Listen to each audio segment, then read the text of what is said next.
In real life, some of us are here in a beautiful warehouse at the annex in downtown Ann Arbor, Michigan, in something close to a sort of sitcom setup or like SNL, sort of like with an audience.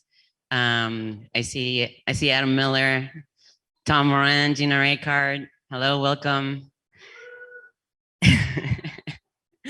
Welcome to everyone joining us on the internet.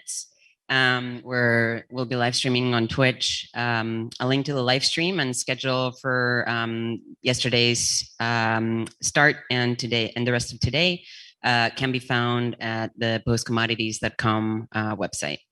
The event is organized by Taubman College of Architecture and Urban Planning at the University of Michigan, with the support of Arts Engine, Arts Initiative, Beta Matter Lab, and the School of Environmental Studies. I'm most thankful for my truly dreamy team that helped design and build and run this event over here to the left. Yeah, round of applause for them. Big feels for these people. Anna Tang, Ishan Paul, Leah Wolfman, Delaney McCraney, Gina Laudato, and Ray Majewski. Special thanks to Katie Cole for your patience and Bill Manspeaker for all your help. And to Detroit Bureau of Sound for lending us your beautiful, complex sounds. We're also very excited to announce that this kind of whole post-commodities world will be soon turned into a video game with Leah Wolfman, which will incorporate the contents from the sort of last 2 days, in addition to the kind of work of several guests who could not join us due to sort of schedule difficulties, and will be released later this fall. We've invited some what I consider soon-worthy people to join us yesterday and today. Today specifically, we'll be hearing from 4 of these presenters, and we will end on a keynote from Jack Halberstam, followed by a discussion panel and Q&A with the day's presenters, with all of the day's presenters, moderated by Meredith Miller. Thank you, Meredith. Yeah. So make yourselves comfortable, grab a snack. It's a day. It's a day. Students and faculty present here, please prepare your questions. Anna will come around, and Gina as well will come around, pass you a mic. You can also step into one of our green screen booths if you so desire, enter the post-commodities world. It looks cute on many, so yeah, try to wear it. Those joining us online can submit questions over Twitch, and it takes a Twitch membership to submit a question. So if you want to, you can also just direct message me at Stocka Studio on Instagram, if that's easier. A badly bent steel handrail, a dated teal fridge, a shredded USB cord that lasted me a week, 30 windows from an office building demo, the scuffed side table you threw away last time you moved. Some of these items are likely still floating around the world, and that fact haunts me. We've made way too much stuff. The current production model of more, faster, cheaper, tied with the current consumption model, which puts spam in your inbox, junk in your mailbox, and makes what is culture today, product tomorrow, and trash the day after, has filled up all drawers and landfills alike. We're overstuffed, yet there's items in the cart. There's a counterproductive muchness that is contributing to both social inequity and climate crisis. Design and architecture parallel this socio-material circumstances, this material entanglements where a new downstairs bathroom Pinterest folder is directly linked to sales of tiles. Temporary hypes can affect extraction demands in a quarry halfway around the world, and for the sake of a cool curve, we cut and smash together all these materials with little plan for their afterlife or their disaggregation. From material extraction to distribution to demolition, architecture is indeed implicated at all scales of our material saturation. Post-commodities, architecture after stuff, begins from this moment of material reckoning, arguing that to design in sync with this now times is to use resources that perhaps no longer come from the ground, but from the muchness around us, extracting value from that which we have already built. To design in sync with this now times is to understand that the material world can work through multipliers, where a thing times many, or a thing times often, or a thing times everywhere is of architectural concern. And through this logic, the geopolitical can actually found in a single bolt. It is to value reversibility in place of incrementalism. It is to know that building, as we do now, it is more destructive than it is creative at times. And it is to know that our material responsibility starts before we design and does not end when we are done designing. And ultimately, it is also to acknowledge that frictionlessness and convenience were always fictions, and post-commodity will be quite a bit of work. And I know, it's another post. We're all post talking about post.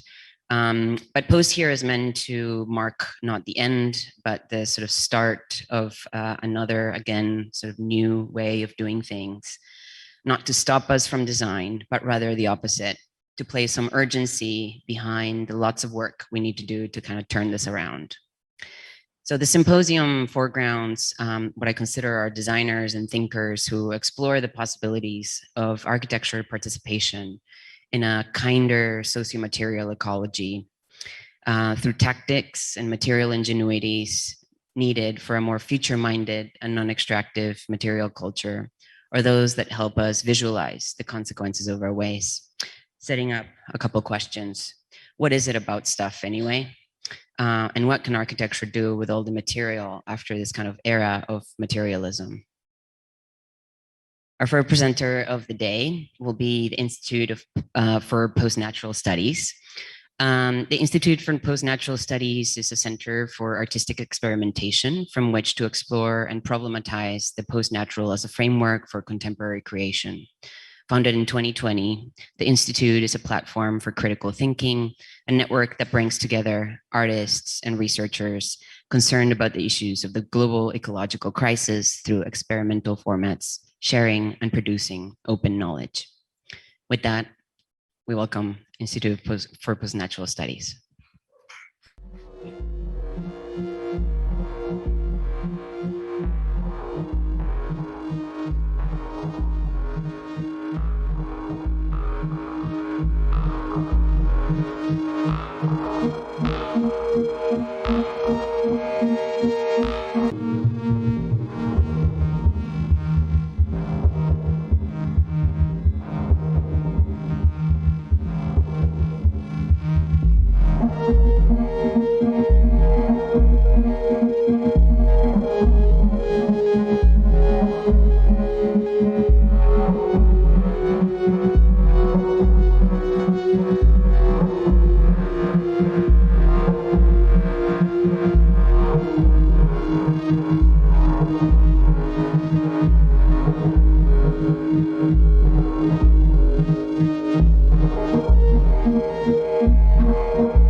So, hello everyone. We are part of the Institute for Postnatural Studies. My name is Gabriel Alonso. I am Pablo Ferreira. And we are super happy to be joining you. Thank you for having us, and thank you for organizing this amazing event. We are very happy to be part of it. And congratulations on all this setting. It's quite amazing to see us in this digital world, living there and sharing space with you all. We are speaking from Madrid, Spain. We, as Laida said, we are a pretty recent platform called the Institute for Postnatural Studies, founded in 2020 here in Madrid. And we started as a collective kind of group of people interested in redrawing and rethinking our relation towards nature. So we believe that we have to really change the way we approach nature and understand it as a cultural construct. So one of our main purposes is to, through different formats, try to rethink and imagine new ways of understanding our relation with the planet. We do this through various different activities, experiments, platforms. We have seminars, online seminars with amazing thinkers. We are running some open calls for residencies in our space in Madrid, and we are now installing an exhibition in a museum that puts together all our recent research. So what we wanted to share today, because we think all the post-commodities issue, and we are part of this post-natural, post-commodities, and we understand it the same way that Laida was saying, no? Like, we understand post as something that we have to rethink and to start again, no? So our post-natural is a new beginning in which we have to rethink what materialities, what ecologies, what effects we have to design and project for making better worlds, actually. And we think art is a very special discipline, a very special place from where to think.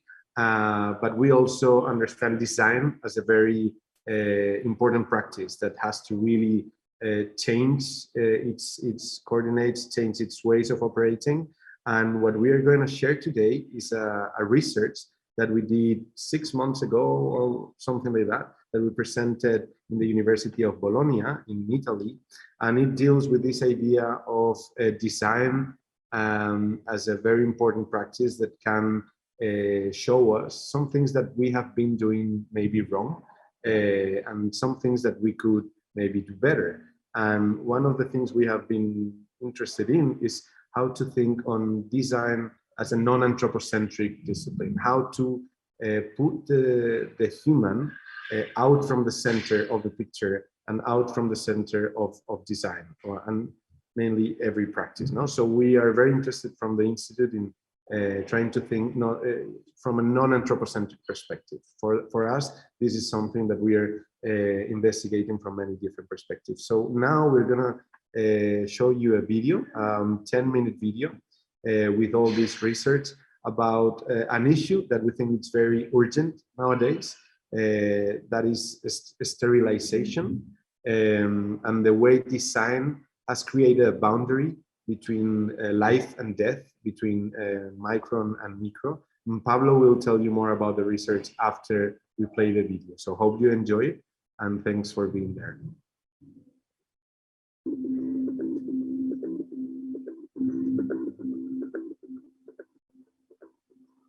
Back in the 19th century, Louis Pasteur and Robert Koch, making use of the technological developments of their time, made microbes visible for the first time to the human eye. Visualizing these tiny companions led to a determinant shift in our perception of health and disease.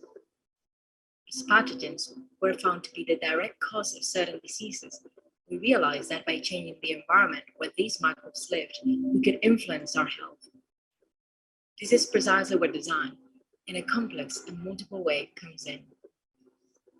In the colonies overseas and in hand with the hygienist movement sweeping throughout Europe, the design of spaces came to be considered a form of preventive medicine. Domestic spaces in particular became the battlefield where the war against microbes was waged, as the 1884 London Health Exhibition shows. In this short presentation, we want to trace the relations between hygiene, microbes, and domestic design through the concept of sterilization. By sterilization, we mean not only the physical act itself, but the set of practices and the collective imaginaries that feed on it. We believe that looking through the lens of sterilization is urgent and important, as it implies a shift from a one-sided anthropocentric concern with human health to a postnatural perspective, which brings the relationships between species to the fore. We propose looking to contemporary philosophers and scientists women such as Donna Haraway, Anat Singh, and Lynn Margulis, who can help us to stop perceiving microorganisms as a threat and instead see them as our allies through new interdisciplinary practices of co-design. We believe this is now more important than ever, as today we are forced to recognize the ways in which we live entangled with other species. Only by understanding these entanglements, making them the basis of design practices, will we be able to move beyond obsolete temporary patches to real solutions for an interspecies future. Between the years of 1860 and 1864, Louis Pasteur and Robert Koch were able to demonstrate the causal relation between germs and disease. To do this, they relied on the sterilized environment for excellence, the laboratory. At that time, disease control became crucial to make the European colonial enterprise profitable, turning the colony's territory into a life-size laboratory that Pasteur and his colleagues could use. As Latour states, malaria or yellow fever were to be destroyed not with vaccines, but by ordering the colonists and natives to build their houses differently. In this way, sterilization became a biopolitical project for designing systems of spatial and social control, which was inextricably linked to the economical and political interests of colonial powers. At the same time, in Europe, sterilization became central to spatial design, fostered by the hygienist movement. This growing concern around hygienic spaces responded as much to scientific research as it did to vague concepts like contagion, miasma, or dirt, and discourses around race, gender, and sexuality which were present in society. The London Health Exhibition of 1884, among whose attendees was Pasteur himself, was the pinnacle of this discourse, gathering in one place the multiplicity of devices and practices that emerged around the concept of sterilization. Designs for the home had a prevalent place in the exhibition, which became a kind of hygienist IKEA of the 19th century, where middle-class families walked around the aisles looking for gadgets to ensure the cleanliness and purity of their households. Furniture was lifted from the ground, ornaments faded, and fairy masks were turned into sleek and smooth surfaces. Today, the biopolitical project of sterilization has become so widespread and refined that we have become blind not only to the presence of our microbial companions, but also to the strategies that have permitted and continue to allow their invisibilization. The Victorian obsession with pristine homes has been perfected, taking design and architecture strategies to the point of creating quasi-medical buildings. Think, for example, of the plastic gaskets or the rubber, which we invariably use for sealing pipes and windows in our houses, a material which incidentally was used in Pasteur's time for the design of surgical gloves. Responding to the omnipresent, invisible threat of undesirable microorganisms, rubber has also abandoned the operating room, evolving into invisible and omnipresent joints that seal our houses, giving us the false impression that we can live and act separately from other organisms. Rubber, as many others, becomes a facilitator of the biopolitical project of sterilization. We have entered what Richard Sennett calls the politics of indifference, in which microbes remain outside our daily concerns and can secretly outside daily practices. However, we believe that the current situation is forcing us to reassess the ways in which microorganisms and design have interacted. Since the times of Pasteur, microbes have been considered within architecture and design only as pathogens, and the forms, materials, and technologies have been developed in order to eliminate anything microbial through non-selective methods. The narrative of sterilization classifies bodies and spaces in a series of dichotomies, such as inside, outside, pure, contaminated, wild, domesticated, which become both ontological and physical borders. These borders allow inside only those living organisms that we consider companion species, such as our pets, dogs, cats, fishes, and the like, certain species of plants, and of course other humans. Paraphrasing Anat Singh, architectural spaces, and in particular the home, put a cordon sanitaire which impedes inter- and interspecies love.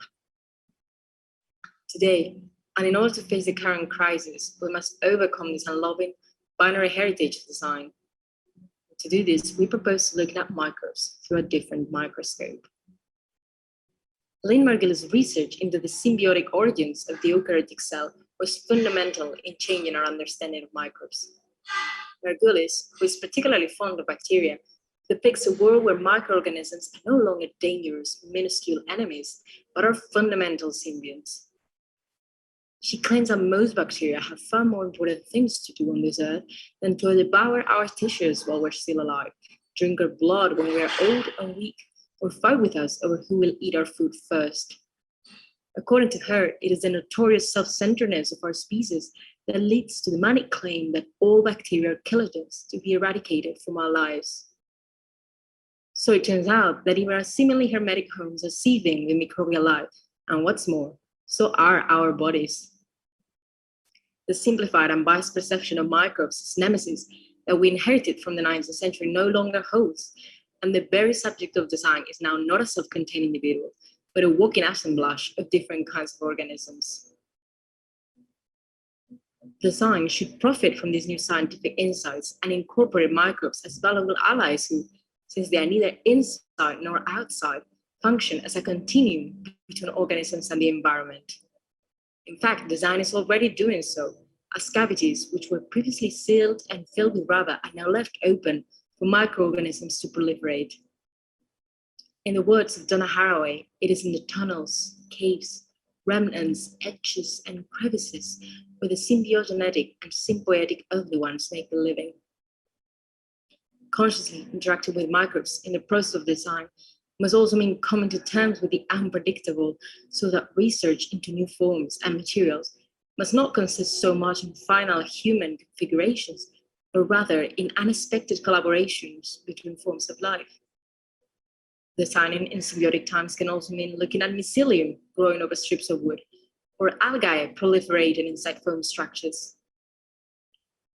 Bioreceptive architecture and materials, probiotic design, research into the use of biomaterials, including mycelium, bioluminescent bacteria, or photosynthetic garments, or the profiling of the home microbiome are all examples of these new aesthetics, moving away from purity and cleanliness to more three-dimensional, complex, and colorful patterning.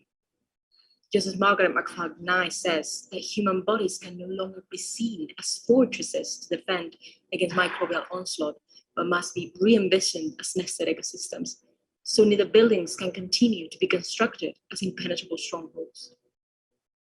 The unpredictable, the unstable, and the permeable, which characterize symbiotic forms of microbial living, should stop being suppressed in design to become opportunities for moving beyond anthropocentric conceptions of inert spaces.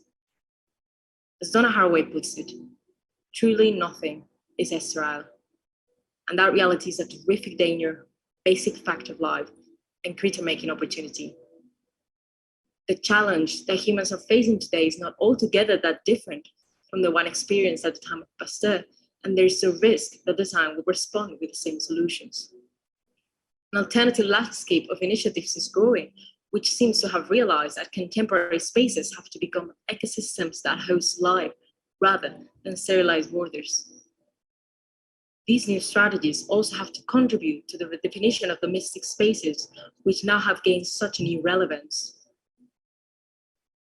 We believe design can be a privileged space to experiment these encounters between species and to bring a different awareness about the ways in which we live entangled with each other. Now that everyone's attention has been turned to the microscale, we'd like to invite designers to keep looking at our microscopic companions as a way of dissolving established borders in design and speculating and imagining all the possible futures.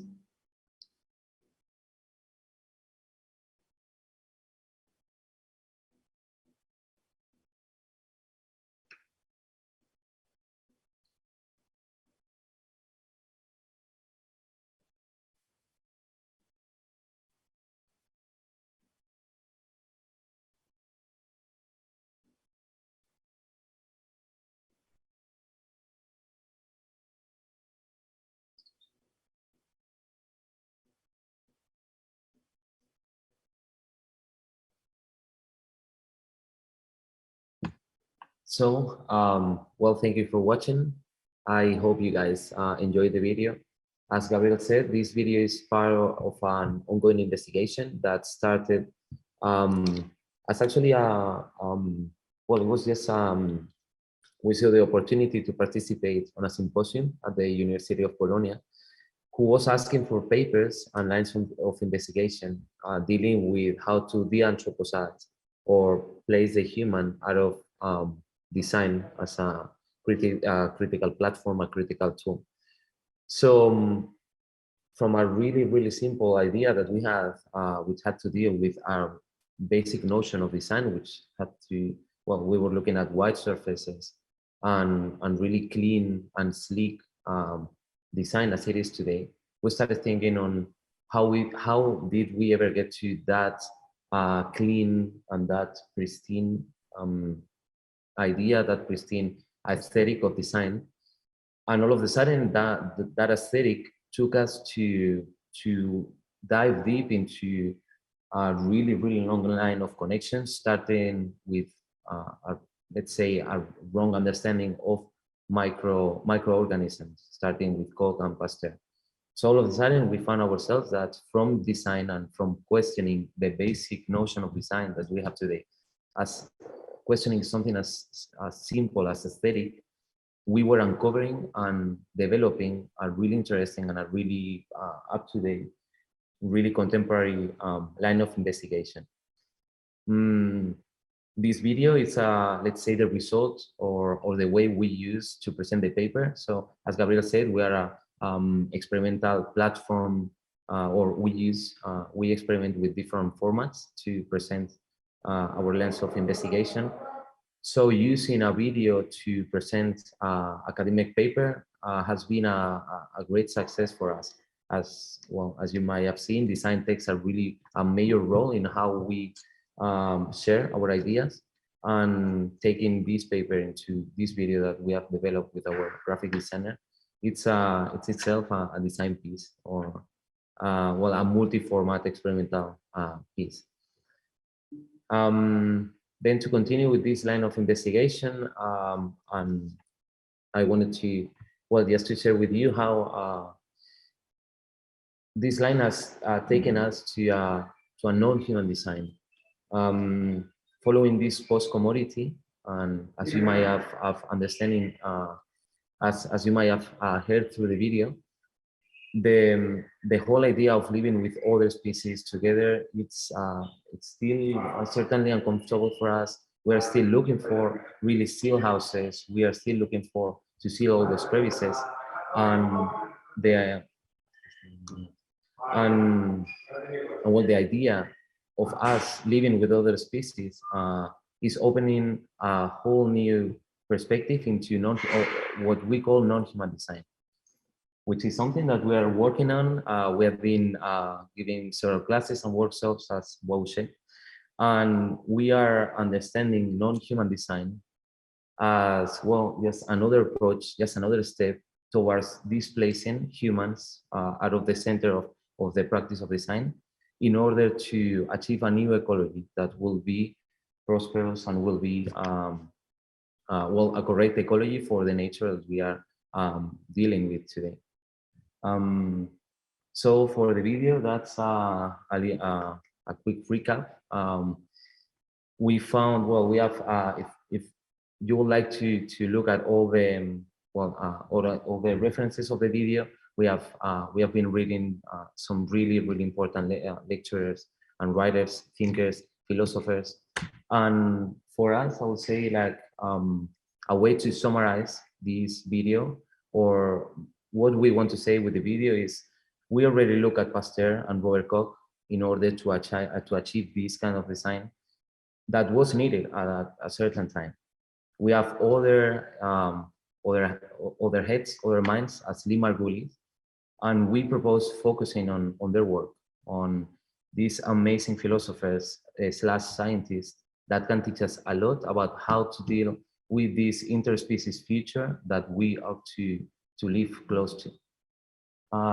So that's and we also think now, when I was in the video again, that this topic is quite urgent, of course, after the pandemic and after what is happening, no, and this idea of so much stuff around us and so many things, and how design and architecture have to rethink themselves in order to create safe spaces and healthy spaces, we think we have to look back and rethink our relation towards these microorganisms and the life that is surrounding us, but that we cannot see. No? Because one of the problems that we see today is that if we try to create boundaries, we won't coexist. So if we understand design as boundaries, so when the pandemic started, you might remember having lots of plastic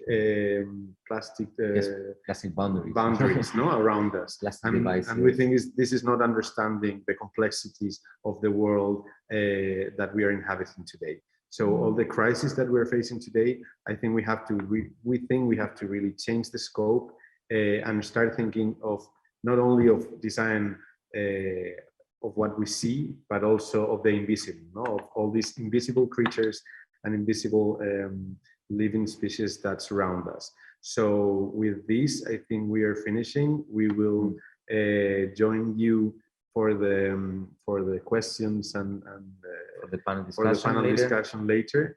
And we're super happy to be here. We will love to share more thoughts and questions after. And thanks for watching and thanks for being here.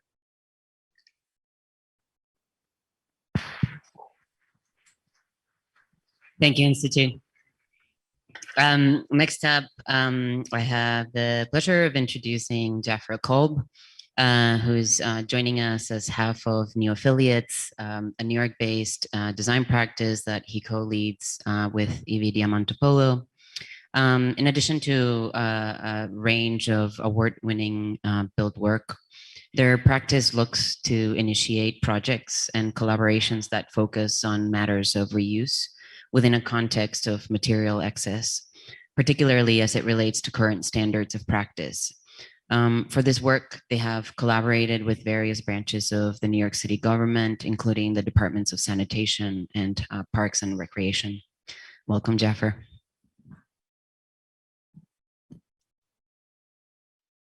Hi. I'm having a kind of moment where I can't tell what I look like in your amazing world building format, Laida. It's like a reverse Lacanian moment for me.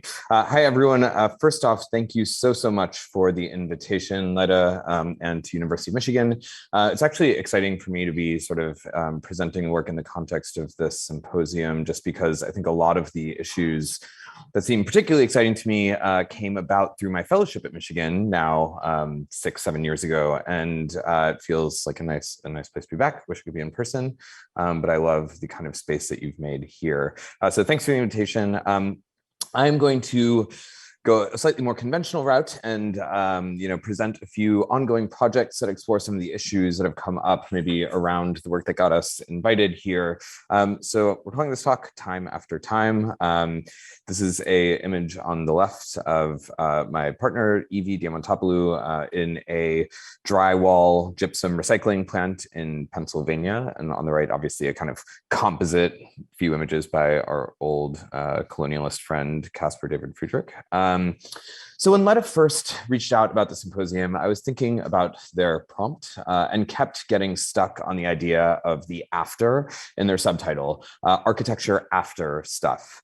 Starting a practice in New York gives one a kind of immediate sense of guilt and anxiety around this idea of stuff. We've written about it, we panic about it all the time.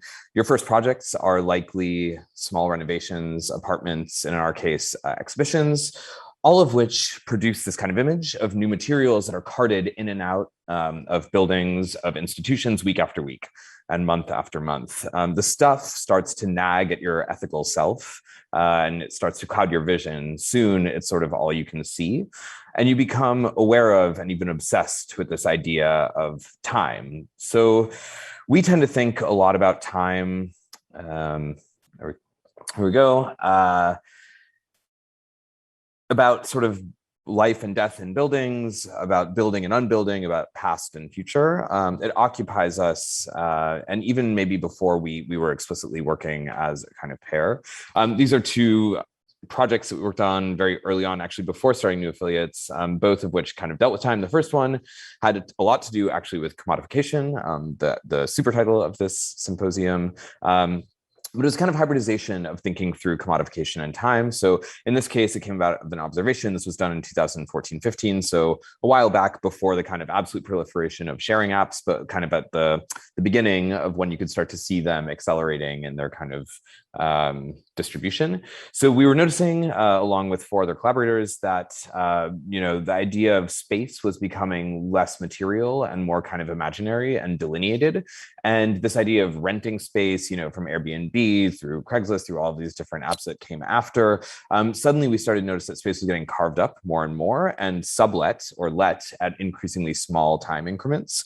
So the idea of renting a room or even a bed, we tried to accelerate that and basically made an app called Share, where you could share just about anything, and you could actually go into public space and start kind of claiming that for yourself, and also establish the kind of time increments around which one might occupy discrete spaces. This felt early on like a kind of way of rejecting the materialism of architecture and actually embracing the idea of space being something that could be defined and produced and then temporalized. This will come back a little bit later on in the presentation. The second very quick sort of installation project from many years ago that kind of led us down this path of time was called Time Fears the Pyramids, done a year or 2 after Share. And in this one, we were sort of imagining a kind of end of time or being out of time. In this case, once again, the idea of kind of data and the visualization thereof being sort of an abstraction through which we could understand that after time ends, all we'll have is the kind of stuff and the waste and the image of stuff and the image of waste that we've built up in the last particularly 100, 200 years. And we created a kind of algorithm that would take any kind of data and turn it into these kind of strange pyramid forms that would then be expressed through the creation of images and sound waves and printouts and digital information. In other words, just to basically say, what do we do with all this stuff? Why don't we kind of like level it all out and then imagine a kind of post-apocalyptic machine that would forever just produce pyramids, which we saw as like the kind of Platonic object. In transitioning to practice, away from the idea of kind of speculative art making, we began thinking about value in time, to think about the kind of typical building process, to take known values and to kind of actually re-understand them and identify hidden value. The intersections of value and time felt very sort of evident to us, but also felt like an area that was ripe for kind of playing through design projects. And this diagram actually became really important to how we considered not only taking on new work, but actually initiating the work that Laida pointed out we've initiated with various branches of the city government. And our interest kind of transitioned here in the context of stuff towards away from time specifically, just as a kind of word, and more towards duration and durationality. And for us, this way of dealing with the idea of stuff comes down to duration. So at what timescales does architecture operate? Can we think instead of sort of more classically, program, for example, we think about just the use of time in space and how that can transform, essentially in order to kind of combat some of the problems that we were finding in the field.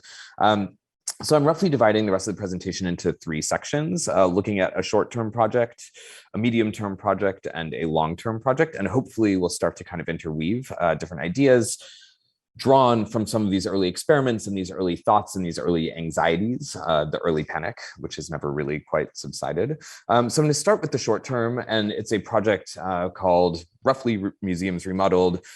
This schedule is a sort of nerdy schedule that we made in working with an ongoing client, a museum in New York, where we noticed that shows were in installation and deinstall basically as often as they were being viewed. In other words, the kind of like metric of time in a museum is as much about creation and destruction as it is about simply being.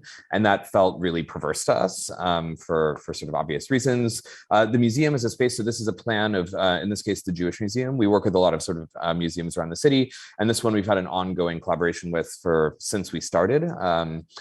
And we noticed, that within the kind of idea of the plan of the museum, this goes back to kind of like Wigley and the Vienna Secession building, that actually the museum is a space of constant transformation, and there are certain fixed parts of the museum and then certain dynamic parts of the museum. And of course, we were the sort of stewards of the dynamic parts, which sadly or tragically, were the parts that were producing the most amount of waste. So this is a bunch of our exhibition designs kind of overlaid on each other to show the kind of absolute flexibility of one part of the plan that we were constantly thinking through. And then of course, after every show, you end up with all of this waste.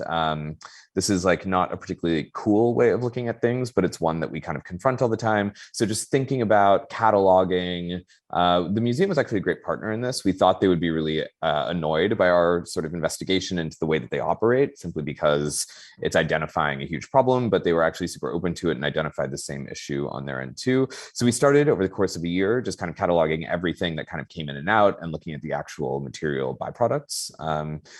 And starting to think about the museum as a space, that kind of implies two forms of architecture: a kind of permanent envelope and a temporary insides, and the kind of frictions that work between them and the kind of pressures that work between them.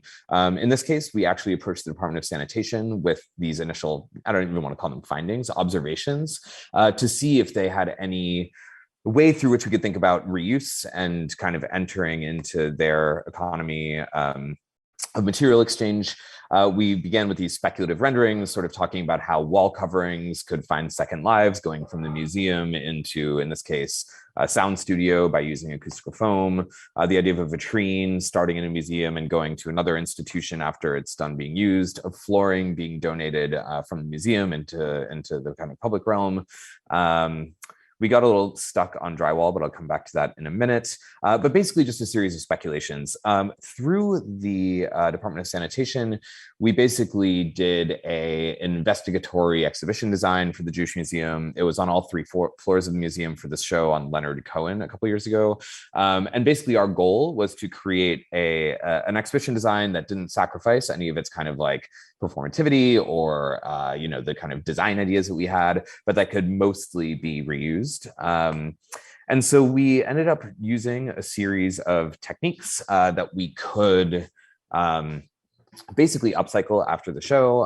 It involved a lot of kind of custom detailing that would involve allowing surfaces and design elements to be installed and deinstalled easily. Obviously, this ended up costing more money for the museum, but as I said, they were like a really great client on this and able to work with us and give the kind of resources and money that we needed in order to make this happen.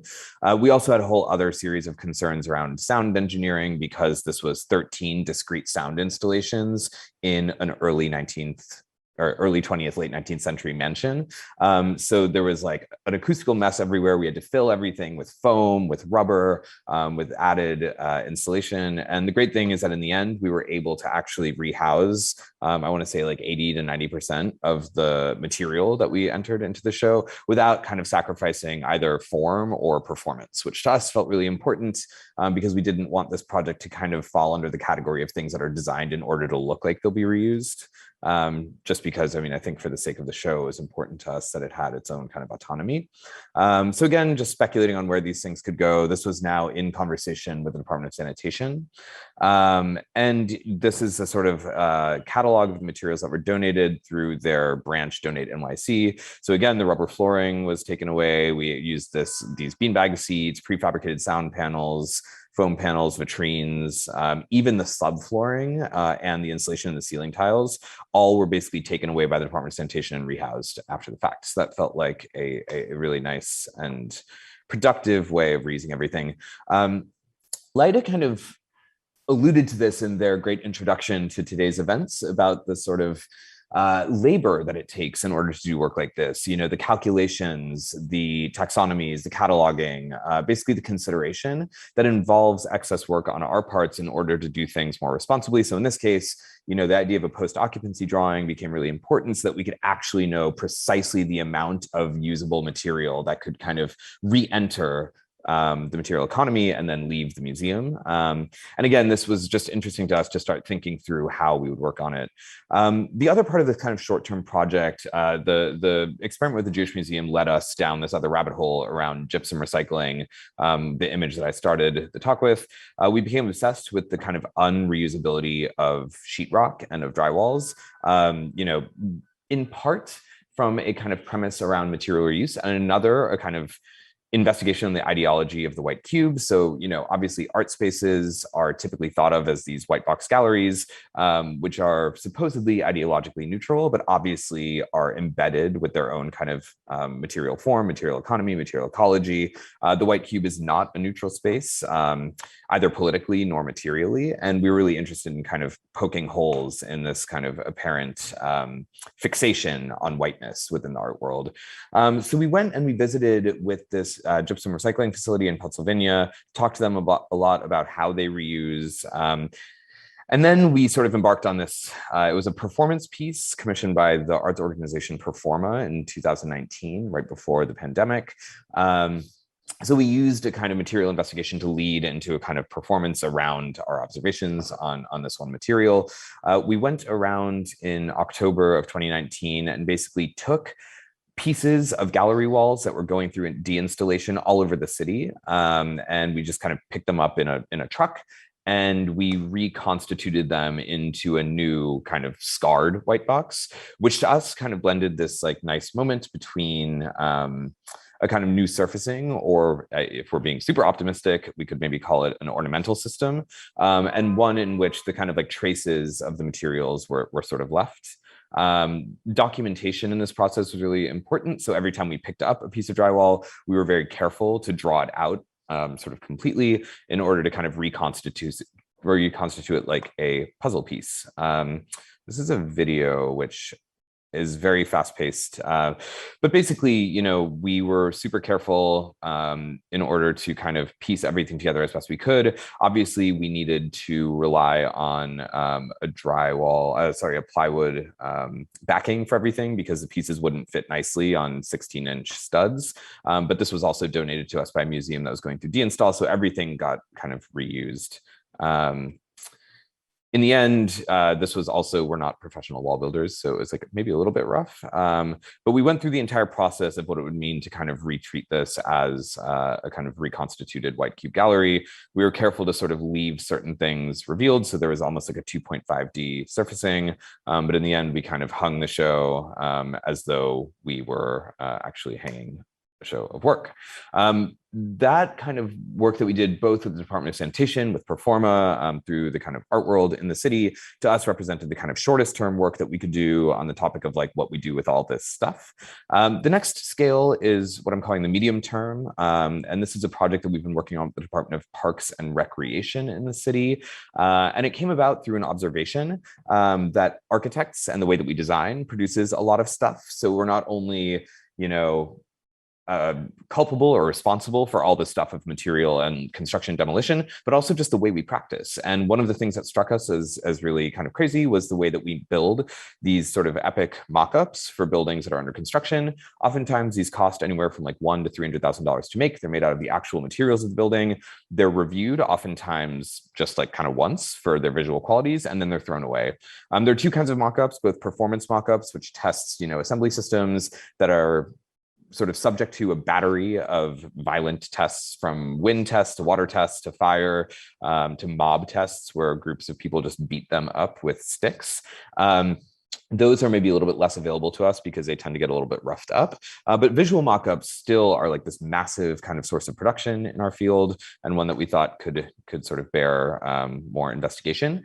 We noticed a kind of curious resonance between the scale of the mock-up and the scale of these garden structures around the city. And this was done actually just through walking around the streets, wondering what we could do with these mock-ups, and noticing that they actually had this kind of parallel scale to garden sheds, greenhouses, casitas, places of social congregation, which in themselves have this great sort of history in the city of being made from salvaged materials. So we wanted to kind of extend that logic into a more sort of advanced planned public space proposal. So we approached the Department of Parks and Recreation, and they were super enthusiastic and paired up with us, and then started just telling us gardens that we could bring these mock-ups to. One of the things we found really interesting is that the map of development in the city, so the buildings for which these mock-ups are made, which tend to be the kind of like expensive, capital A architectured buildings are at an inverse map to the community gardens in the city. So, Midtown, the Brooklyn waterfront, Wall Street, these are not where the community gardens are. They tend to be in other places. So we thought of this as creating a kind of like dialogue between two sort of faces of the city, hinged on this idea of the mock-up itself. So the mock-up became a translation of the design process and development into a kind of urban bridge, linking the image of the growing city to the neighborhoods that are kind of outside of it, thus offering a kind of double view of a single material object. And again, like thinking through the idea of what we can do with stuff, like maybe it just takes a kind of double vision or a second look. We're doing a pilot project, which is actually about to go into foundations being poured after many years of frustrating delays. And we started with a building in Tribeca, a very expensive and high-end condo building. We were gifted a mock-up from the developer, which is 4 custom concrete panels that are kind of like very beautiful and material with this $30,000 window. And through the Parks Department, we found this garden in Edgemere, which is actually just south of JFK, which you can see just above and right near the Rockaways in the city. So the idea would be to take the mock-up from Tribeca into the Rockaways. The community garden is great. They're full of really enthusiastic gardeners. A lot of the work they do is based on education, and that became part of the program of the building that we wanted to use for the mock-up. This is a plan of the garden. The mock-up is this kind of diagonal piece you see at the number 1. Basically, the design is there's a big kind of shade structure roof canopy with 3 smaller structures underneath, which you see here. The mock-up you see on the right side of the image, translated again very directly from its Tribeca context into this kind of like new space. And all the materials that we use for the rest of the building proposal are, very inexpensive. They're all available at Home Depot. One of the things that we learned through conversations with the community gardens is that the gardeners is that they need to and like to be able to kind of append and fix and change their structures. So it all has to be materials that they can sort of like cut up, add to, replace things over time. So again, going back to the idea of duration and time scale, for us, there are certain elements to this project that are fixed, like the concrete foundation, like the mock-up, which is heavy and unwieldy. And then there are parts that are kind of free and flexible, accommodating another form of kind of time scale in this sort of material flow cycle that is of interest to us through the project. So on the left, you see a greenhouse. On the right, you see this kind of community room mock-up building sort of plopped in the middle of the garden. Here's a view from the street. So there's actually a view of the bay beyond. Actually, the Long Island Sound.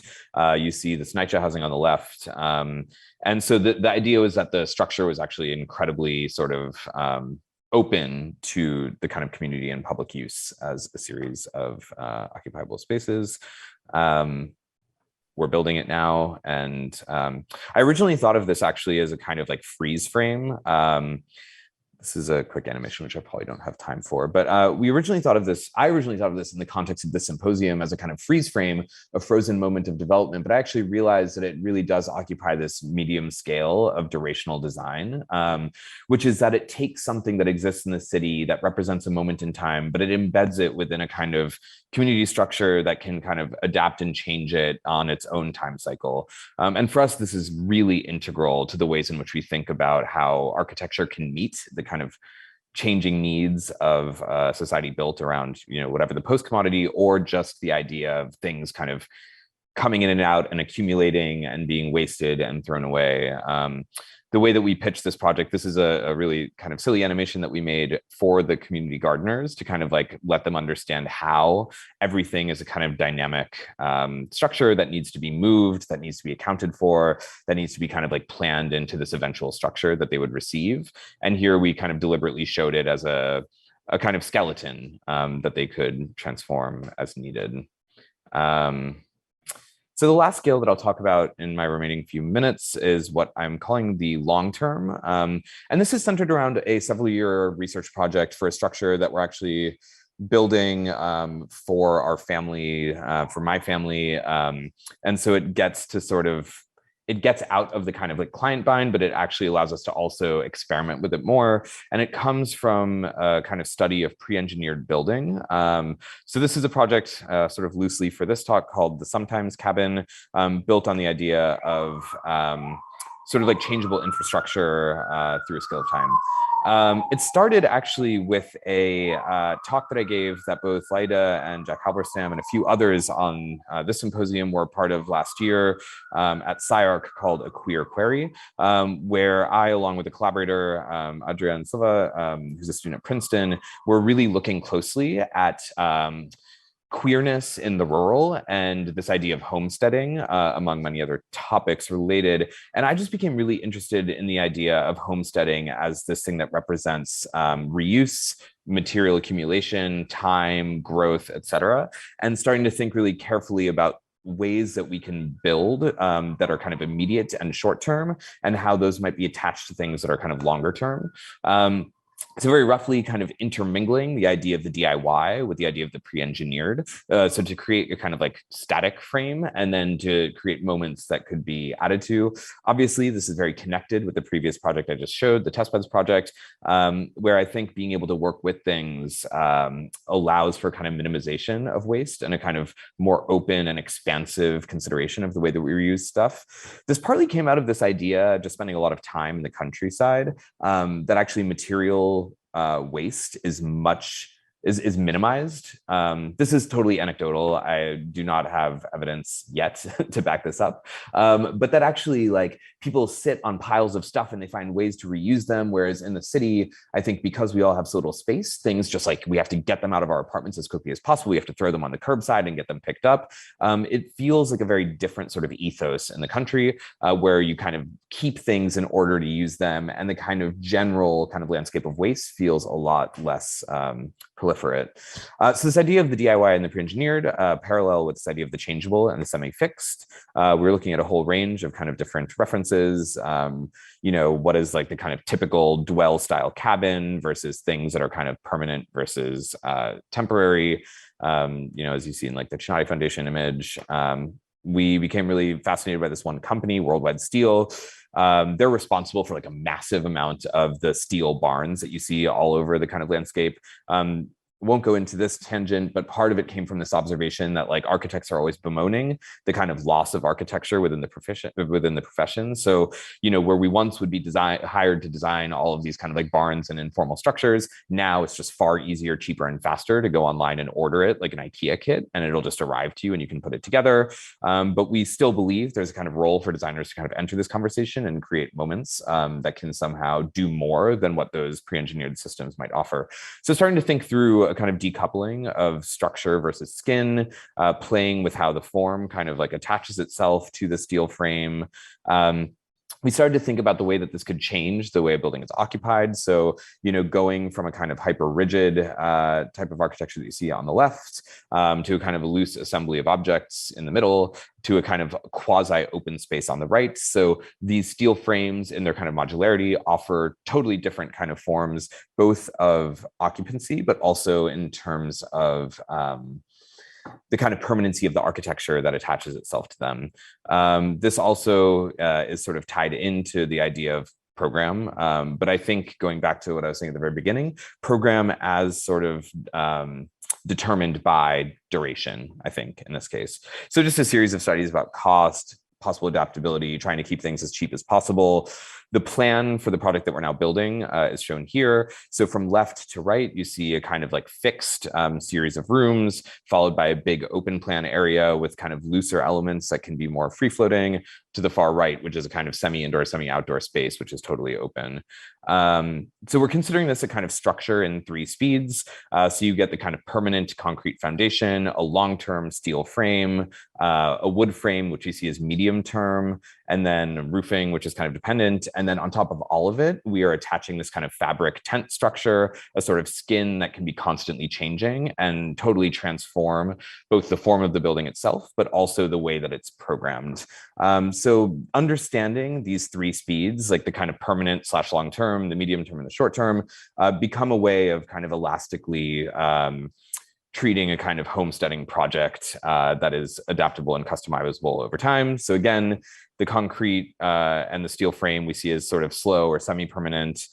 This scale, I think, is the kind of most exciting because through a sort of like wood cabin balloon frame system, you can actually attach to the steel, and that's exactly the structure we're making now, and create a kind of completely changeable semi-permanent architecture. So maybe in 5 or 10 years, you can actually extend the steel frame beyond, how it exists in this moment. And then obviously the kind of fabric super skin that kind of sits over everything that can create this kind of liminal space between the outside and the inside is something that could change at the scale of a day or even an hour. This also implies a lot of different material assemblies and material acts. So thinking through how we infill this kind of steel timber framed space through hybrid structures feels very exciting in terms of kind of programming things over time. And this is the current state of construction on the project. It's ironically, given this talk, it's a little bit slow because of material availability and trying to keep things as inexpensive as possible. But we're basically working within the kind of material economies related to the material ecologies that are allowing us to build this at a certain rate. And I am probably over time, so I'll end there. But yeah, I mean, I think this question about stuff is super exciting to us and one that we've been exploring through this kind of lens. Thank you.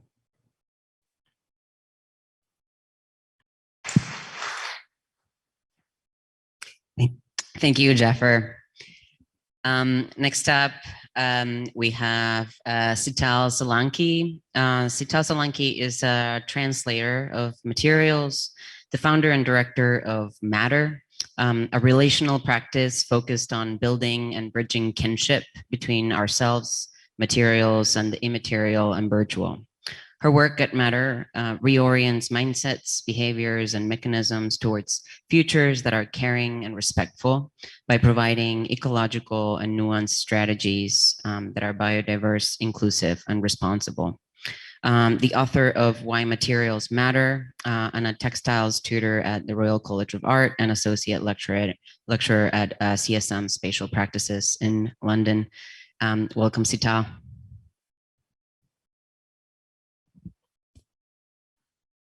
Hello, everyone. It's a real pleasure to be here virtually. I'm calling in from Lagos, Nigeria. I live here and also in London, UK. So yeah, I'm sending you some warm energy from my kind of view of the lagoon here. Today, I really wanted to just discuss material values, and that for me really has a connection to this whole symposium of post-commodities, and not just thinking about the physical or economical values that we're so used to understanding, but also thinking about values beyond material wealth and talking about immaterial wealth also. So really, as a society, we need to become more material literate in order to take better care of the planet we inhabit. Language provides us with the tools to shift perceptions and practices. Material vocabularies are typically small, limited, and misunderstood. Historical groupings such as wood, metal, and plastic enable us to understand where a material comes from, but it actually fails to explain the qualities in any depth. So I'll be kind of proposing alternative methods to reevaluating value within the material world and the immaterial world. It matters what matters. It matters what matters we use to think other matters with. It matters what stories we tell to others. We tell other stories with. It matters what stories make worlds, what worlds make stories. And this is really prolific to me in terms of like how we can actually understand the mattering around matter.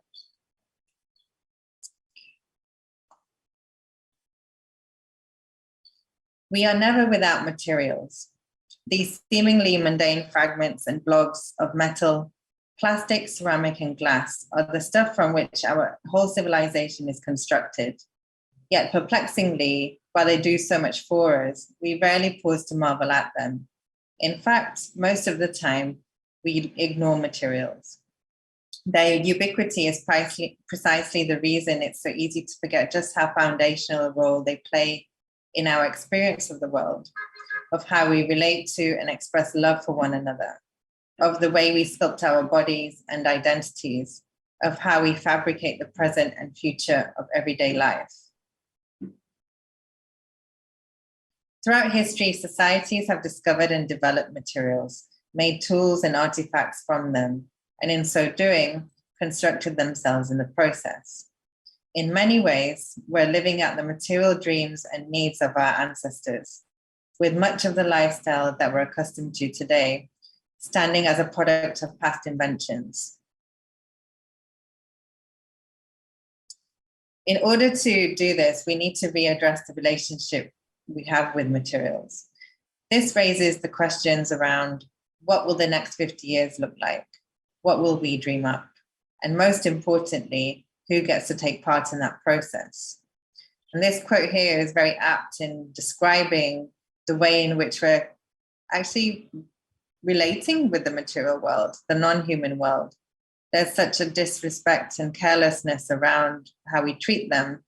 And we're kind of forcing them into a realm where they're kind of framed in longevity, durability, and mass production.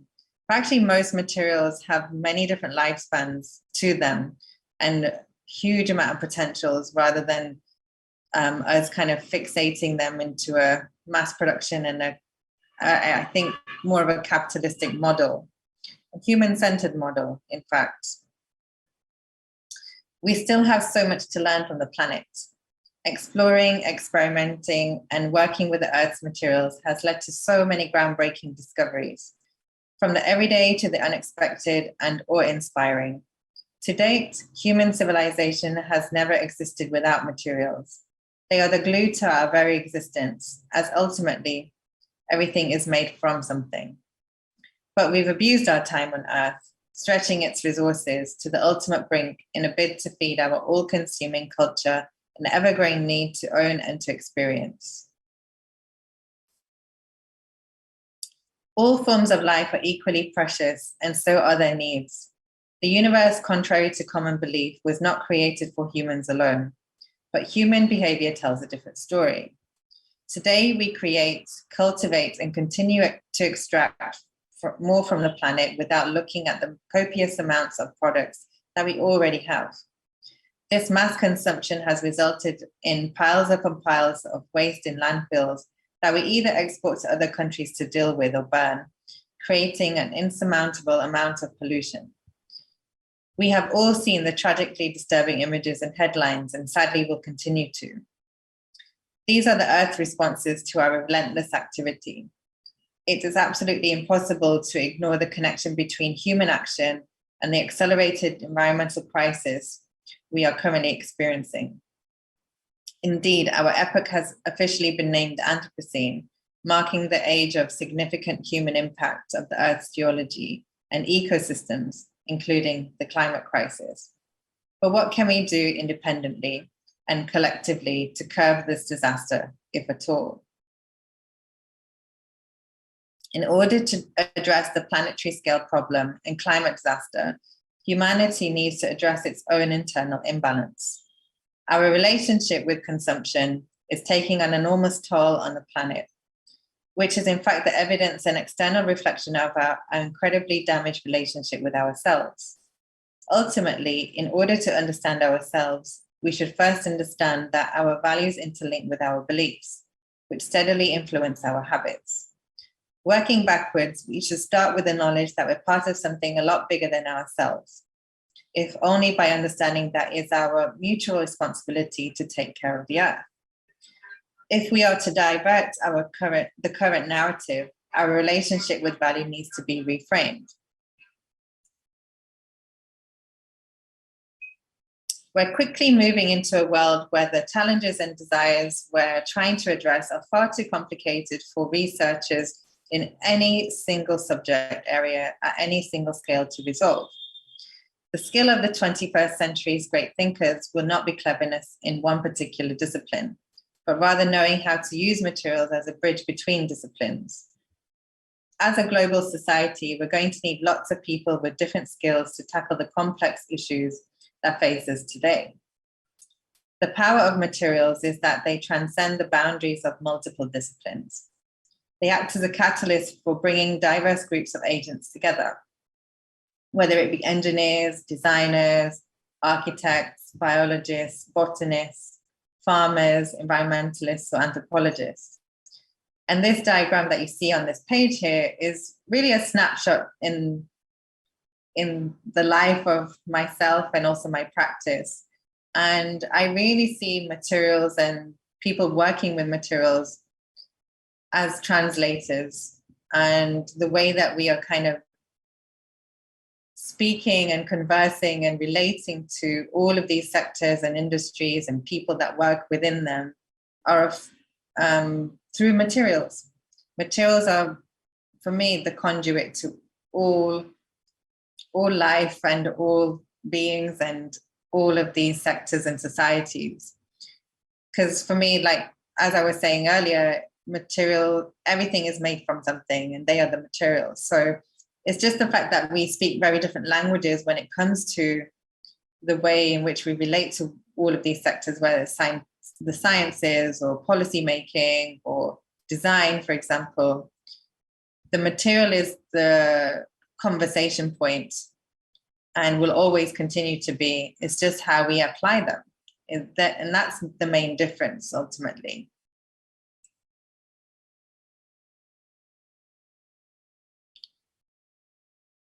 Could the responsible use of materials offer us an alternate reality? Materials grown from bacteria or mined from landfill could soon be a mainstream reality. This is all presented in Why Materials Matter, a book I had the privilege to write, which was published in 2018 by Prestel. I wanted to present the extensive vocabulary landscape that materials possess. So you will find materials made from bacteria, air, water, and even digital. There are examples from the experimental to the mass manufactured, large scale, from handmade to machine made, from physical to digital, from natural to synthetic, and from the ephemeral to the enduring. Overlaps between them prove that borrowing from other sectors and sharing techniques can help us progress towards a responsible future that is more accepting of an interdisciplinary design approach. By looking at a material's potential, we can shape new meanings with positive social, environmental, economical, and political effects. The field of materials is expanding at a rate faster than we could study, let alone master, with a recent estimate counting over 160,000 unique materials in the world. What's more, when we begin to study a material, we're immediately launched into an ever more complicated system of scales and structures. It's by looking at a material across these different scales, the nano, micro, meso, and macro, that we begin to understand its molecular makeup, mechanical properties, and experiential qualities. Complexity at this order of magnitude defies any single way of knowing. Rather, it necessitates an array of techniques from computational modeling and measuring to experimental trial and error to sensing and observation. Now, here's a little insight into a very brief methodology that I've been able to create under my practice. So really, I want everybody to kind of think about a material-driven, well, a material-first approach when it comes to design or any form of creation. We're so used to thinking about product first, and then the material is actually one of the last things that's considered, and it's kind of shoehorned into the design and the design, I guess, problem that we're kind of addressing. But by identifying a material first approach, it means that the outcome would be way more holistic and well considered when it comes to the individual use, a more planetary, healthy outcome as well. Because how we design is, well, actually, how we understand materials first is by typologies. And that's not actually that helpful because we don't understand the application of them or the processes of them or the actual qualities they possess, behaviors that they actually have. So I want people to understand the material's identity through their functional qualities and their emotional qualities. Because that's ultimately how we create, space. For example, here in the first section of identity, we design by understanding how a space functions or feels. So if we understand a material in that same way, we can apply the material into that space way more holistically. And then the people experience it or reside within it in some way. And therefore it leads us on to the next stage, which is the life cycles, whereby we're understanding the birth of the material, the source, where it actually comes from, the use of it, how it lives, the degradation of it, the decay, how it actually dies, and the reuse of it and how it's been reborn, or does it continue to have another life in another form, for example. And then the systems part of it is actually thinking about the application of these materials. So longevity is really about designing a material for durability. Modularity is kind of looking at design for disassembly. Versatility is very much looking at a single material and the versatile nature that it has. And I will show you an example of that in just a moment. Ability is really looking at how a material can be an enabler. So it's more kind of related to open source design, much like the precious plastics model, I would say. So it's kind of encouraging people to be part of the process.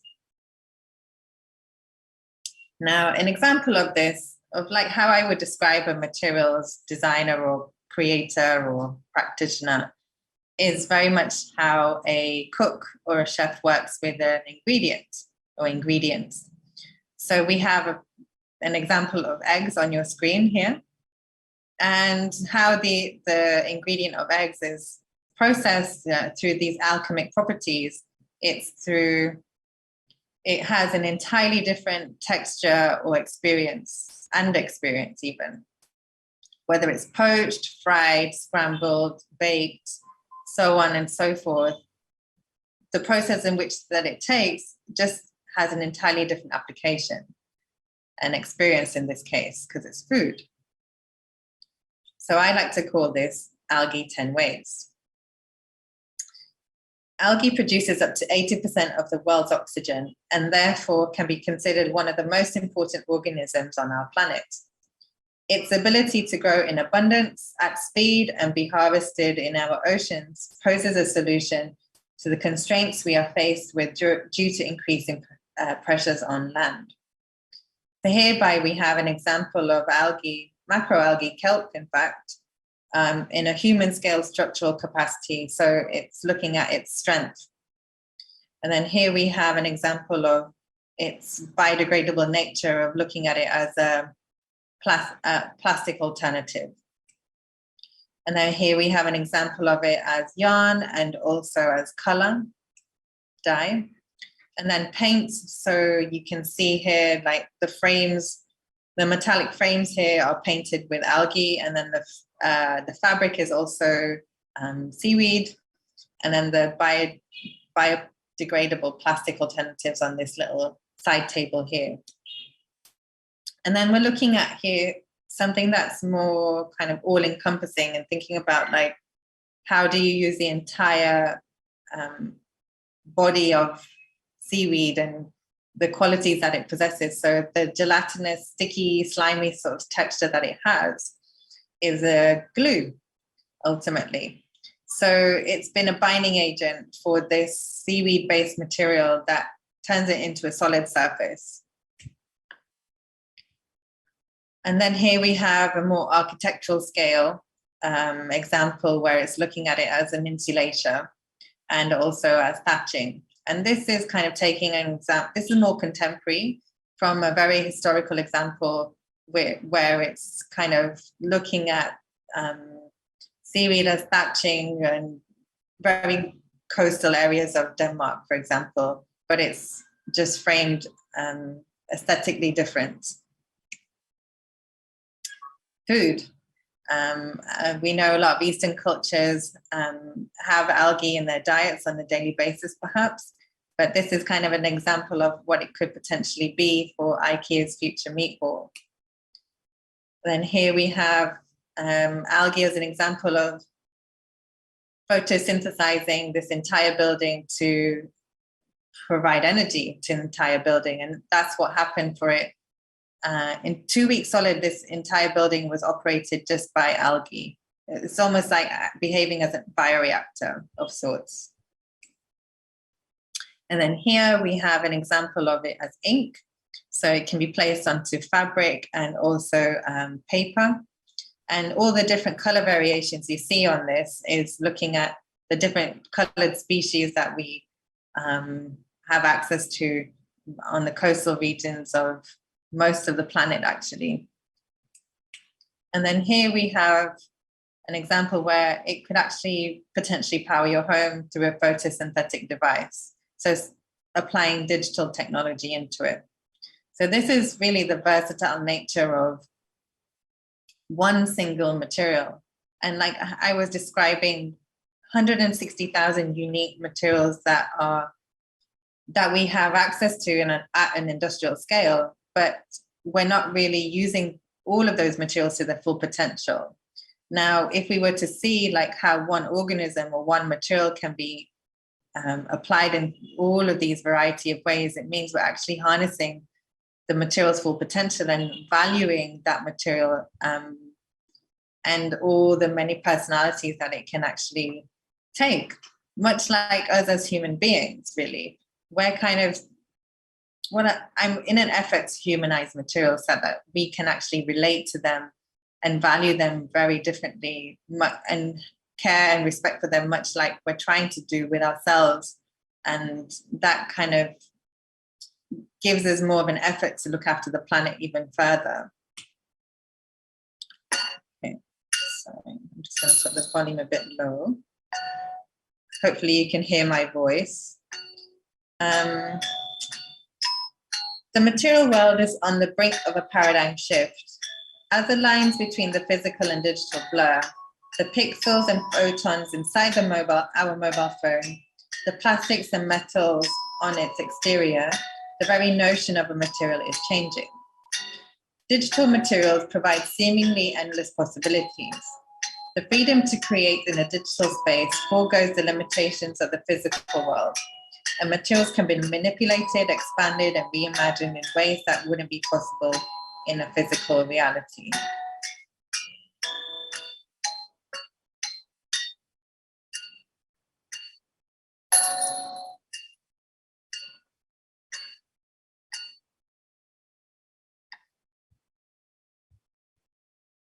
Value systems are being appended in a digital material world. Where there's no material hierarchy. Designers are questioning the hierarchy of value and labor. Within our physical world, materials come at a cost, whether that is monetary or at a cost to the planet. Digital materials are not faced with those types of complications. In a digital space, marble or wood can be considered equal in value, even though in the actual physical realm, they have differing price tags.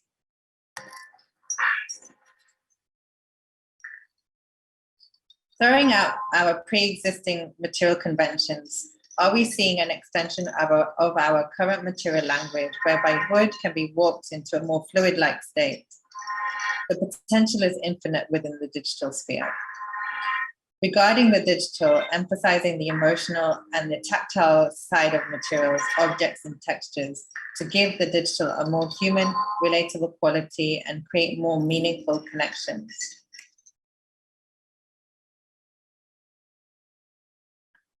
But how do designers and makers evoke emotion when creating works with no haptic stimuli? And how do they make the intangible tangible? Today, a new generation of digital craft workers and tinkering and are hacking and tinkering with code and software to create images, objects, and experiences rich with texture and nuance. Now, what I would like to also bring up here at this very moment is to kind of consider this idea of a universal language of materials, because here we're by seeing a whole new language of materials and values, whereby materials are kind of being expanded into other areas of possibilities. So the digital material language is incredibly different to the physical language, and therefore have a whole different value system attached to it as well. So this idea of a universal language of materials is so difficult to convey. And actually, I would say it's impossible, in fact, because how people interpret materials in culture, through an embodied intelligence, through different forms of language, whether it be spoken or written or something that's more based on sound, is so uniquely different. And therefore, we can't expect to have a universal form of language. It's so much more nuanced than that. And therefore, material culture is a really big part of what we're kind of implementing and integrating and sharing.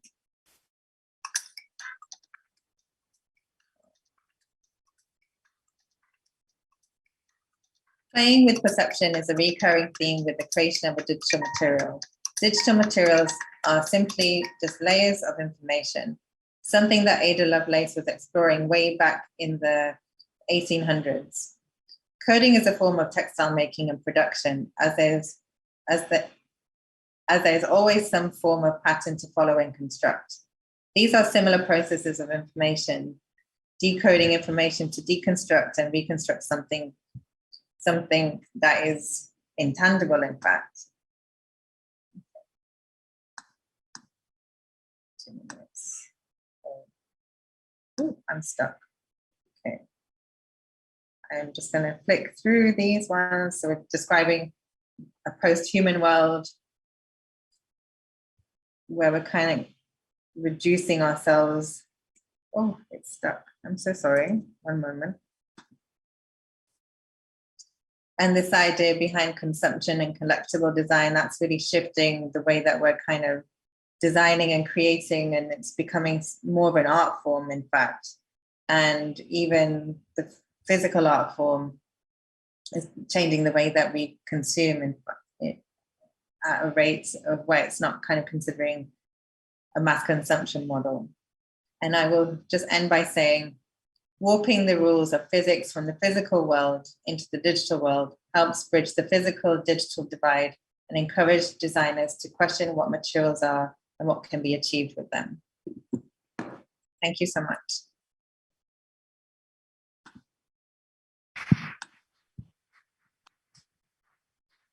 Thank you, Seetal. We're going to take a quick 5-minute break. We do have a fun offering. We are putting up a code where you can kind of enter this kind of 3D world that we've made through AR in your phones, if you so desire. Come join us there. We'll see you in 5 minutes.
Okay. Hi, everyone back. We have a quick video from Sofia that we're gonna put in before Jack's keynote discussion. So we're running about like 10 minutes late. Sofia Pia Belenky is an architect based in Milan. Sofia Pia works as a researcher and designer at Space Caviar, and previously collaborated with a number of offices in New York, London, and Paris. Her work with Space Caviar uses events and exhibition design, research, build work, writing, and film as forms for an extended mode of architectural practice, and has recently published the book Non-Extractive Architecture, which is very relevant to our sort of topics today. So we're excited to show Sofia's work. Welcome, Sofia. Hi, thanks for having me. My name is Sofia. Hi, thanks for having me. My name is Sofia Pia Belenky, and together with Space Caviar, we have recently launched the project Non-Extractive Architecture, which is a live research platform focusing on the rethinking the balance between the built and the natural environment, the role of technology and politics in future material economies, and the responsibility of the architect as an agent of this transformation. It's a year-long program at VAC Zatre, but it's really a project with long-term ambitions. This is the cover image of the book, Volume 1, Non-Extractive Architecture, on Designing Without Depletion, and it's an image of the Barcelona Pavilion by Armin Linke. And in the past, maybe I looked at an image like this and I said, like, wow, what a beautiful building, what a masterpiece, what a fantastic piece of marble. But now I think what the project Non-Extractive Architecture aims to do is to reframe an image like this and to create discussions around ideas of externalities and that go into making architecture. So what were the consequences of removing this stone? Where did it come from? Who are the bodies that cut it? And what does the site look like now that it is gone?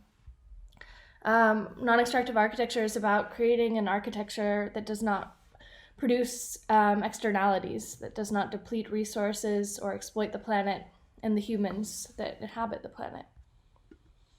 If we think about architecture, it's clear that there's a big role for us to play as architects in climate change and a huge responsibility for change. And so this requires a massive rethinking of the way that we make architecture and the way that we design.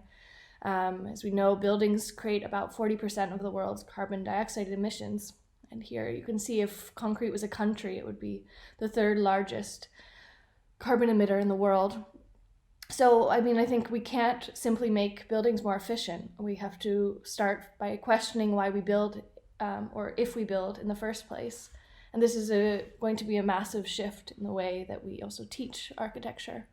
So this project is really trying to broaden the discourse around architecture. It's much bigger than making energy efficient buildings. I think this is something at this point we should take for granted, but it's going to require a complete rethinking about the way we make architecture, that it is not reliant on such long distance supply chains or externalities, for example. So we launched this project, but in a way we've launched it many years before. It's very connected to all of the work that we're doing at Space Caviar, but we're really happy to have this space, VAC Zatre, which is a fantastic foundation based in Venice, Italy. Its main foundation is based in Moscow, but they have this fantastic satellite space in Venice. And we have a year-long project here developing this research with Space Caviar and a group of 10 research residents that are joining us in the space. And I keep saying project rather than exhibition because it is really a platform for thinking, for bringing together people, for creating a network of people that are already doing fantastic work on this topic. So it's really an attempt to imagine a form of architecture which can create an alternative value system and also change the way that we speak about architecture or teach architecture.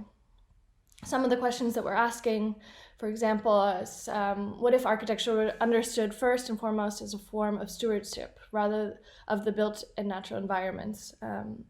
So thinking of architecture as someone that cares for buildings, that maintains, that maybe takes also advantage of occupying existing structures and renovating and maintaining rather than building new.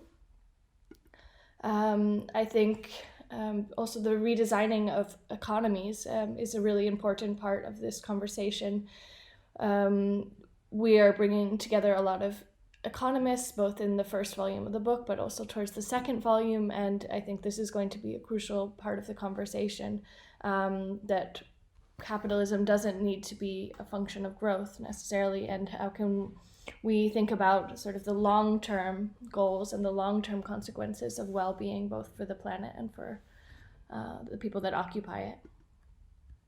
And also looking at the sort of invisible supply chains, or the invisible material economies and threads that we build from. So thinking about bringing all of this much closer to home, showing where the materials are coming from, and exposing the sort of pit that becomes the tower, and showing the sort of direct consequences on the land of the buildings that we make.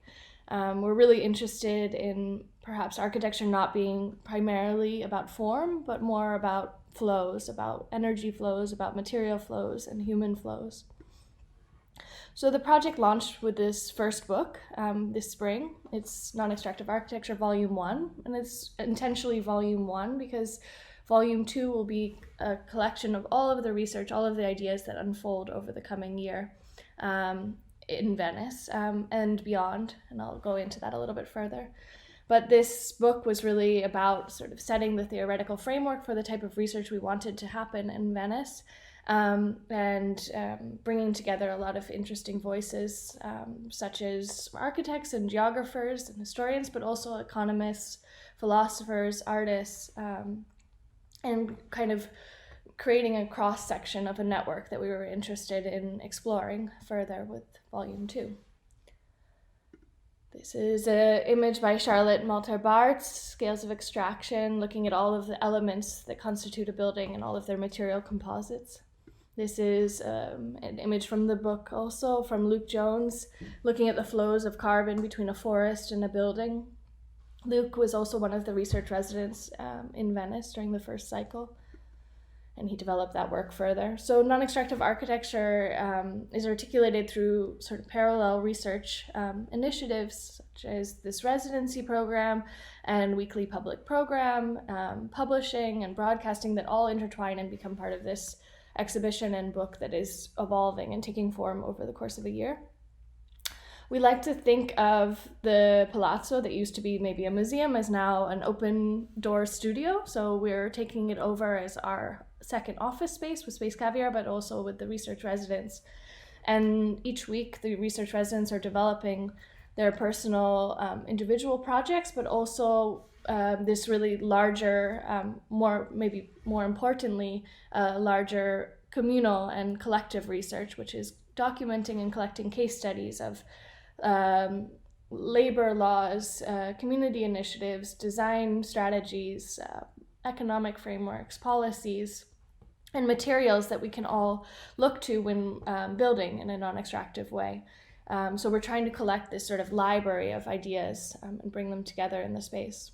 And so when we started this exhibition, we wanted to make something that didn't produce waste, that was mobile and collective, that could expand. And so we really began the exhibition with just simply white pieces of paper nailed in a grid on the walls. And in a way, these pieces of paper have become a live notebook for the research to unfold each week and accumulate on the walls. And also, in a way, a page plan for Volume 2. This was inspired by the UNESCO Human Rights Exhibition in 1949, which made this sort of traveling exhibition to share the values and ideas around human rights. And they made 110 annotated images on just simple pieces of paper that were traveling around the world to share this knowledge. And we're sort of faced with a similar problem. How do we make vocabulary around these ideas of non-extractive architecture? So together with Interiors Agency, Nicholas Carodi, who I believe is also speaking today, we developed this exhibition schema that allows us to share this knowledge as quickly and as openly as possible. There's just some images from Nick's contribution also to the book in volume 1. So it's really an exhibition that produces more exhibitions, that is downloadable, that's flat pack, and easily shareable. And to do this, we made the exhibition format editor with F451, which allows us to translate the research into a sort of exhibition form and also a book form. It organizes all of the research into an online archive that we're building over the years, and allows for the imagery to be printed and published, with sort of also relieving the labor involved in graphic design for the research residents, so that they can focus more on the research and less on making pretty PDFs to make in a book or exhibition. And for us, it was really important also that this content could be shared as widely as possible. So the exhibition format editor distorts the imagery enough to with a bitmap texture that allows it to be scaled really easily along the walls. So here's some images of us testing and the research unfolding in real time. Another really important part of the exhibition is a materials laboratory, which was the only other thing that we installed in the space at the beginning of the exhibition, besides the white pieces of paper on the wall.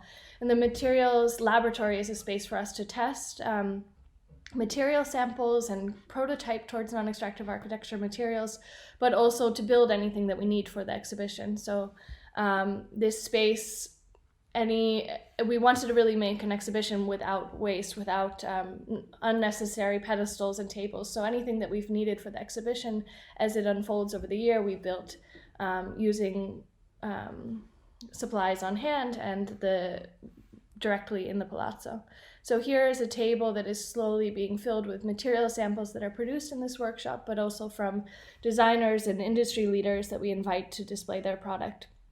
And we're trying to create this sort of library of material samples that can be then shared in the future towards the second volume of the book, but also towards many other exhibitions and conversations that we hope will unfold. So every 2 weeks or so, we invite a different designer to come and activate that workshop space and do a material workshop with the residents.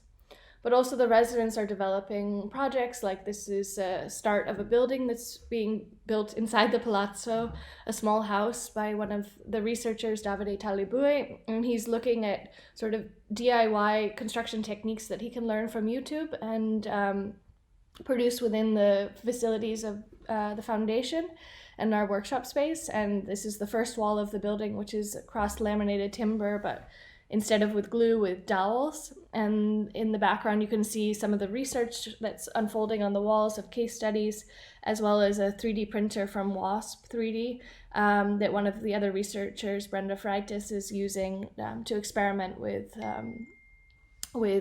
mud from the surrounding Venice as a potential material for 3D printing.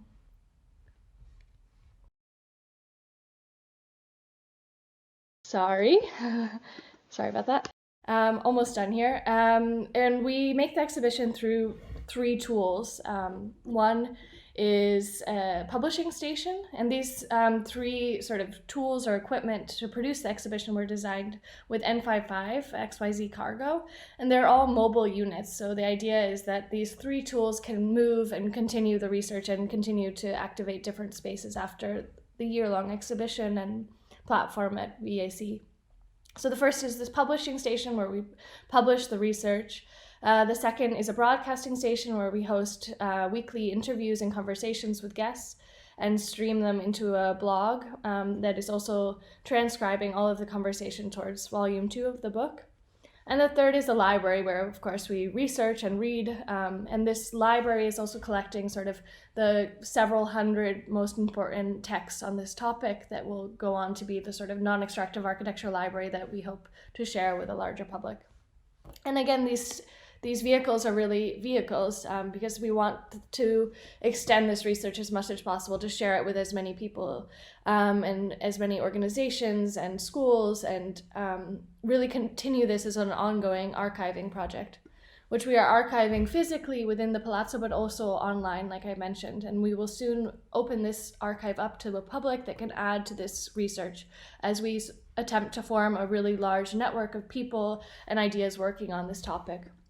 And again, all of this is going to be collected in volume 2 of the book, which will come out next fall and will be a sort of like handbook or phone book of sorts that looks to collect and share all of the interesting materials, all of the fantastic ideas that are around this topic, because of course this is not something new or invented by Space Caviar in any way, but it's there's so many interesting people already also part of this conference working on these ideas, and this project is an attempt to bring them all together in an ongoing research residency program and multiple publication program.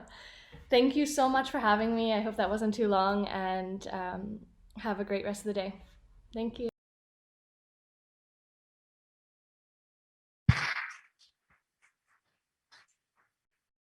Thank you so much, Sophia, and to all the presenters who shared their work today. We're looking forward to a discussion with all of the presenters after the keynote address, which I am here to introduce. I wanted to use this opportunity to reflect a little bit on the symposium and the kind of significances, small and large, and thank Laida in today's presentations. And I think today, and it might be because the sun is out, I'm struck by the tone of curiosity and experimentation, what we can do with materials, how we might confront and rethink persistent values like disposability or sanitation to kind of alter the way we interact with materials and non-human things. And so today's keynote speaker, Jack Halberstam, is the perfect guide for showing us through the muck and locating maybe moments of brightness, reflecting back to us as students and practitioners of architecture, the spatial dimensions of stuff, sexuality, dispossession, and collapse. Jack Halberstam is professor of gender studies and English at Columbia University. Halberstam is the author of 7 books, including Skin Shows, Gothic Horror and the Technology of Monsters, Female Masculinity, In a Queer Time and Place, The Queer Art of Failure, Gaga Feminism, Sex, Gender, and the End of Normal, and a short book titled Trans, A Quick and Dirty Account of Gender Variance. Halberstam's latest book is titled Wild Things, The Disorder of Desire. And probably of interest of us as architects and designers, the Places Journal awarded Halberstam its Arcus Places Prize in 2018 for innovative public scholarship on the relationship between gender, sexuality, and the built environment.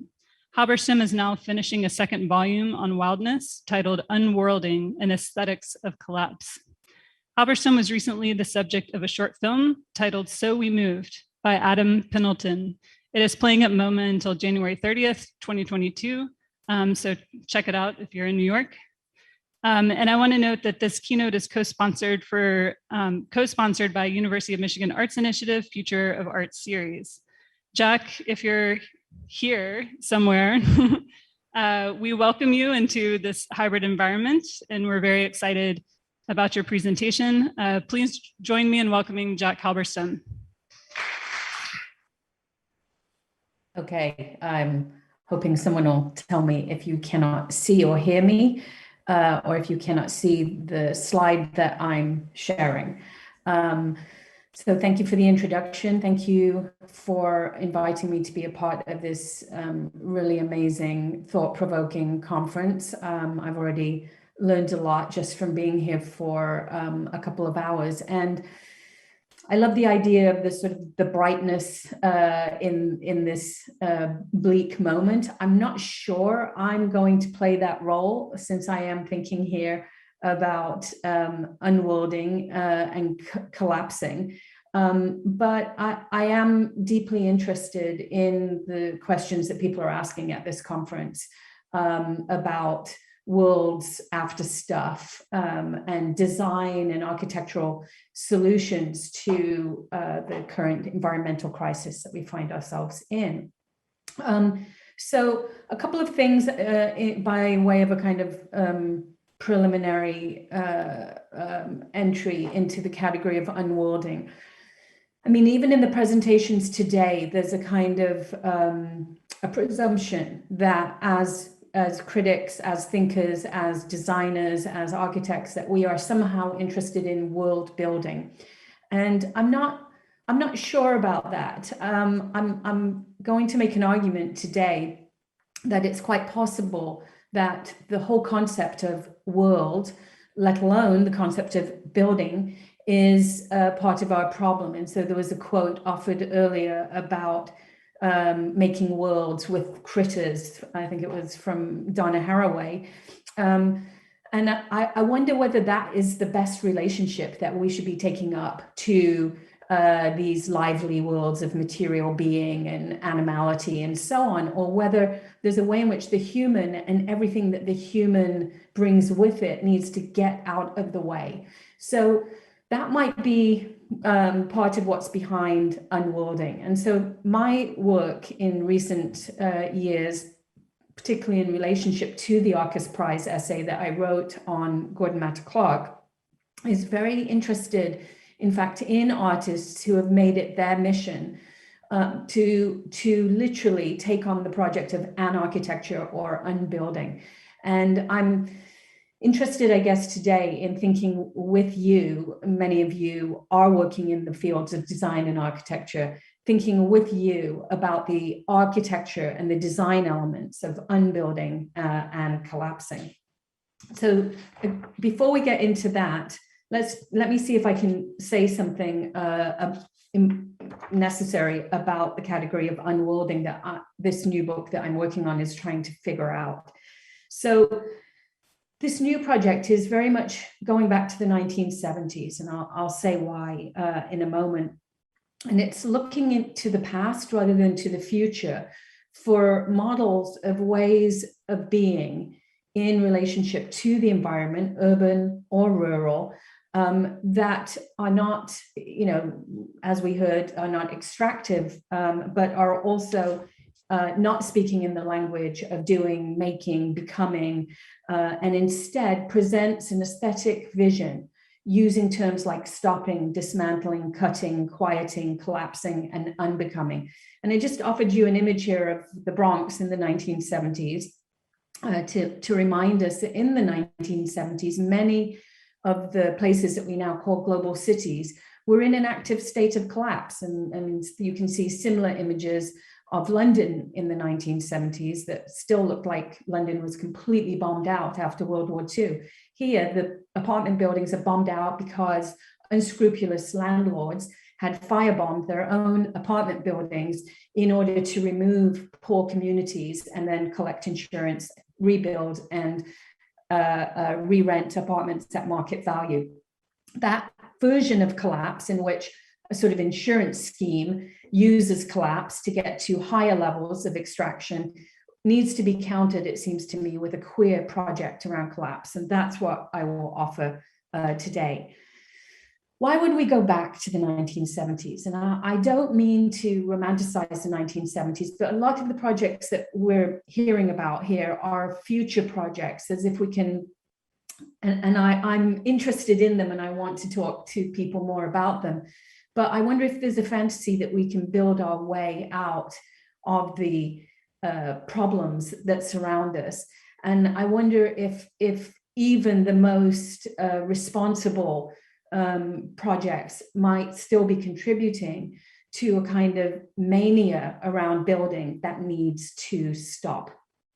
In the 1970s, under the influence of a kind of rapacious capital, many cities were bankrupt. Certainly New York City was bankrupt. And so things were falling down and people were not building them back up. And that was very much the environment into which Gordon Matta Clark emerged, for example. And he often in his bio will hear that as a young person, he remembers that a building a few streets away from him collapsed, killing a schoolmate. But that that experience, in fact, of collapse, rather than deterring him from collapse or pushing him to think about building and safety and structure and support, led him to projects in which he sought out what he calls the space between structure and collapse. And I'm also deeply interested in that space, and I believe that that space characterizes much of the urban developments, let's say, of the 1970s. They were literally located between structure and collapse. Why else would we talk about the 1970s? Well, along with these sort of bombed out buildings were really creative projects around squatting. It was a lot easier to occupy a building than it is today with the intense digital systems of security that people have to contend with. There was no internet in the 1970s, which meant that people were finding each other using very different relationships to time and space. And I wonder, you know, I've actually written a manifesto called the Off Manifesto, in which I argue that we all get off, literally get offline. And I'm not sure that that's, you know, anything that anyone is particularly going to do, but we might at least remember what it was like to live in space prior to the internet. And I'll give the example of a project organized around cruising pre-internet, and we'll look at the way in which collapse plays a massive role in that project.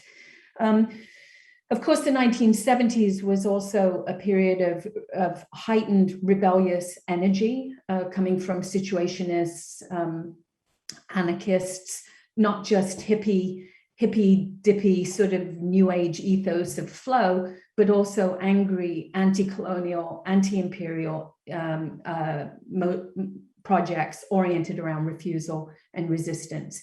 So for those reasons, and maybe they're not enough, but for those reasons, I'm heading back to the 1970s and trying to look there for examples of not just models of collapse, but actually an aesthetics of collapse that might orient us away from these doing projects and towards projects in which we become much more comfortable with, and I'm going to use this word advisedly, detumescence. Okay, so that's going to be one of my critical vocabulary terms, detumescence. Are we too almost phallically invested in erecting things? And should we actually be more interested in a kind of aesthetics of impotence? I'm just going to offer, this is a work called We Are Not by Adam Pendleton, that I think is thinking in ways that I'm also thinking about unmaking identities, unmaking language, unmaking the relationship between the background and the figure, the lettering and the canvas, language and meaning. When I say unworlding, I fear that I'm going to have to read Heidegger in order to make real sense of the category of worlding, but I'll bravely do it. But worlding is one of these philosophical projects that has sort of propelled Enlightenment philosophies into the contemporary, even after in a kind of post-critical world. And we tend to think of world as a presumption of a totality of things. It's a mode of being that exists through the sorting of subjects from objects, subjects from things, and things from unseen forces. And given the work that we've already heard presented today about taking up different relationships to the material world and to material itself, I think you can begin to see why worlding is getting in our way rather than, you know, world building being the project that we want to join forces with. So world and life seem to offer utopian possibilities, but these are totalizing concepts, which, as Calvin Warren has suggested, are built upon an essential anti-Blackness.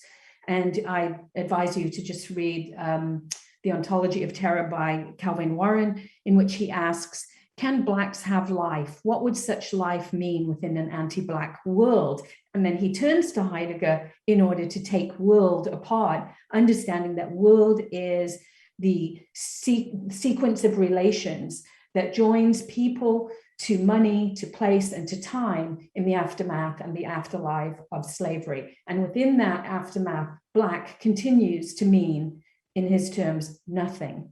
And you'll see that nothing plays a role in the work of unbuilding. Therefore, it shouldn't be a surprise that the work of unworlding has been taken up by Black science fiction writers. Certainly Octavia Butler it would be one person to go to, but I've been reading recently N.K. Jemisin, who in her Broken Earth trilogy, called, I read particularly, was interested in the 5th season, thinks about a world that is trying to literally throw humans off its surface. So this Broken Earth series is about the way in which humans have broken the world, and the world tries in response to break humans. And in between humans and the world are a set of sort of superhuman beings who can pay attention to the world's movements, read them, and predict the impending disasters. But the disaster is only warded off for a certain amount of time. In many ways, Jemisin's fiction is about the disaster that is already here and can only be undone by pushing out of world, okay? Now, you could take another route to unworlding, and you could go through, as many people have today, Anna Singh, for example, and instead of looking for this sort of monumental unmaking of the whole world, as we find in the Broken Earth series, you could think about a kind of swerving away from world in the way that Anna Singh does by looking to what she calls mutual worlds and the latent commons within them. And she does so by pursuing the life form of the mushroom. I think that in this way, Singh and then other people like Zakiya Jackson have offered us the language of entanglement, so that we're asked to think about the ways in which we are entangled in other life forces and cannot shake free of them without thinking in terms of collaborative survival. So in my project, unworlding means many things. It means, for example, in my Wild Things book, it was about shifting the relationship between animals and humans such that we register the ways in which humans believe in their humanity, not simply by exploiting animals within the production of food, but also in relationship to the domestication of them. And I argue in that book that the household pet is a place of much more vicious extraction in some ways than potentially even the meat industry. Why? Because there's an imaginary within the human that by taking up an intimate relationship to the animal, that we are good, that we are better, that we are somehow refiguring our relationships to the human, even as we leave all other relationships to food completely intact. And I think this is an extractive relationship where the labor that is being extracted is intimate rather than just physical. Finally, on unworlding, and then we'll dig into collapse in a moment. Well, what would this look like? You might say, oh, well, that's fine. That's fine to say that, but this has absolutely no political application. Actually, it does. And I direct you to the work of Argentinian feminist Veronica Gago, who recently published a book called Feminist International, in which she describes how to create a transversality, not universality, a transversality, or what she names a politics of construction, of proximity and alliances. And using this language of the transversal, Veronica Gago proposes the general strike as a way to stop the world. And the general strike here isn't the Marxist idea of a general strike where workers go on strike and refuse to do their labor. It's a recalibration of who needs to go on strike. And for her, it's all the people who are forced out of the labor market, including women who are at home with children, sex workers who are not recognized by certain labor laws, trans people who are pushed out of the labor market as well. That's the transversality, is to make solidarity between groups who are not well described in terms of labor. So the general strike is a much bigger project, and it's one in which strike occurs as what she calls a rupture and a process. It doesn't operate through doing, through making, or through building. It operates through a cessation of activity, a quieting down, a refusal, a stepping back. And in relationship to one of these activities, she writes, "We stopped doing." Okay, so just to say then that what she calls the desire to change everything is, and my work, I believe, is absolutely smack in the middle of that kind of project, the desire to stop everything. These are abolitionist projects. They are crafted out of a kind of anarchist desire and a transversal desire to literally stop the world. On behalf of that, then, I'm going to just, for the rest of my talk, give 3 examples of artwork and art practices that engage very differently with world, sexuality, body, and desire. And I could easily have added a whole section on Gordon Matta Clark, but I'll just invite people to read the essay that I wrote about a kind of transgender aesthetics in his work that comes out of these cuts and orientations towards collapse that he cultivates. But we will see a little piece of Gordon Matta Clark as we go. All right, so let me switch gears a little bit here then. And this should be number 2, but don't worry about it. To talk then about collapse. So I'm going to do this sort of quickly in the interest of time. This is an image by Alvin Baltrop, and I turned to his work after doing my essay on Gordon Matta Clark and realizing that many of the really, really great photographs of Day's End by Gordon Matta Clark are by Alvin Baltrop. And in a lot of the gay art history written by Douglas Crimp and Jonathan Weinberg and others, Baltrop is sort of idealized as the queer version, if you like, of Gordon Matta Clark. And so Gordon Matta Clark is cast as an interloper into the world of gay men who were cruising in the piers on the west side of New York City in the 70s and 80s. And Matta Clark was an interloper who was homophobic potentially and who was locking the gay men out of the places where he was working. But the fact that Baltrop took so many photographs of Day's End, and the fact that Baltrop's images need to be read in relationship to Matta Clark and Matta Clark's in relation to Baltrop, leads me to want to think differently about the relationship between collapse that Matta Clark's work engages and then collapse as it appears in Baltrop's work. And this is just a warm-up slide to train us, if you like, in how to see a Baltrop photograph. So this is an utterly typical Baltrop photograph. You get a very dark image, a relationship between collapsing architecture and water. Sometimes the water is reflecting the architecture. Sometimes it's just sort of absorbing it. And only after looking at the photograph for a little bit do you see in the very middle of it that there are 2 men having sex. And this distant point, there's just a little hint of flesh that is repeated in the image, the white image of the boat above, is almost all that a lot of the gay criticism has focused on, right? So the eye is not immediately drawn to the gay men having sex, and yet the fact that the gay men are there having sex means that for many, this is the totality of the photograph. And that is what I mean by worlding, where we see an entire landscape and we simply pick out the human image and then reinterpret the photograph in relationship to the human image. There are many reasons that the men in the photographs appear in the distance, partly because Baltrop was taking his pictures from a distance as potentially a voyeur, Also potentially not using very expensive lenses, because this was a very lawless place to go in the 1970s and 80s. But intentionality. There's also a possibility, given how often this particular arrangement of bodies and architecture appears in Baltrop's work, it's very possible that Baltrop found himself as captivated by the collapsing architecture as he was by the erotic image of sexual exchange.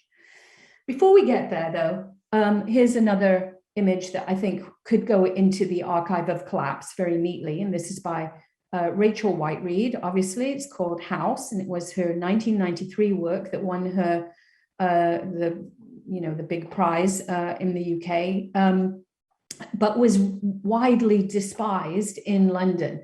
But what she had done is she went to the Miles End area to a public housing development that was being torn down, and she took a plaster cast of the inside of one of the houses slated for demolition. And I think this is really a really telling image. It's almost the mirror image of Matta Clark. Instead of all the beams coming down, she gives us a reminder that what's inside a house is space. It's just empty space. And it's, for me, it's a commentary on the way in which the housing market fails poor people on the one hand, and on the other hand, it's a reminder of the speculation of the housing market and the way in which the housing market is selling you basically empty space for massive amounts of money. So this also is part of a whole orientation towards collapse. This was in the 1990s, but still. Okay, I'm going to keep going with the Baltrop. Here's another one.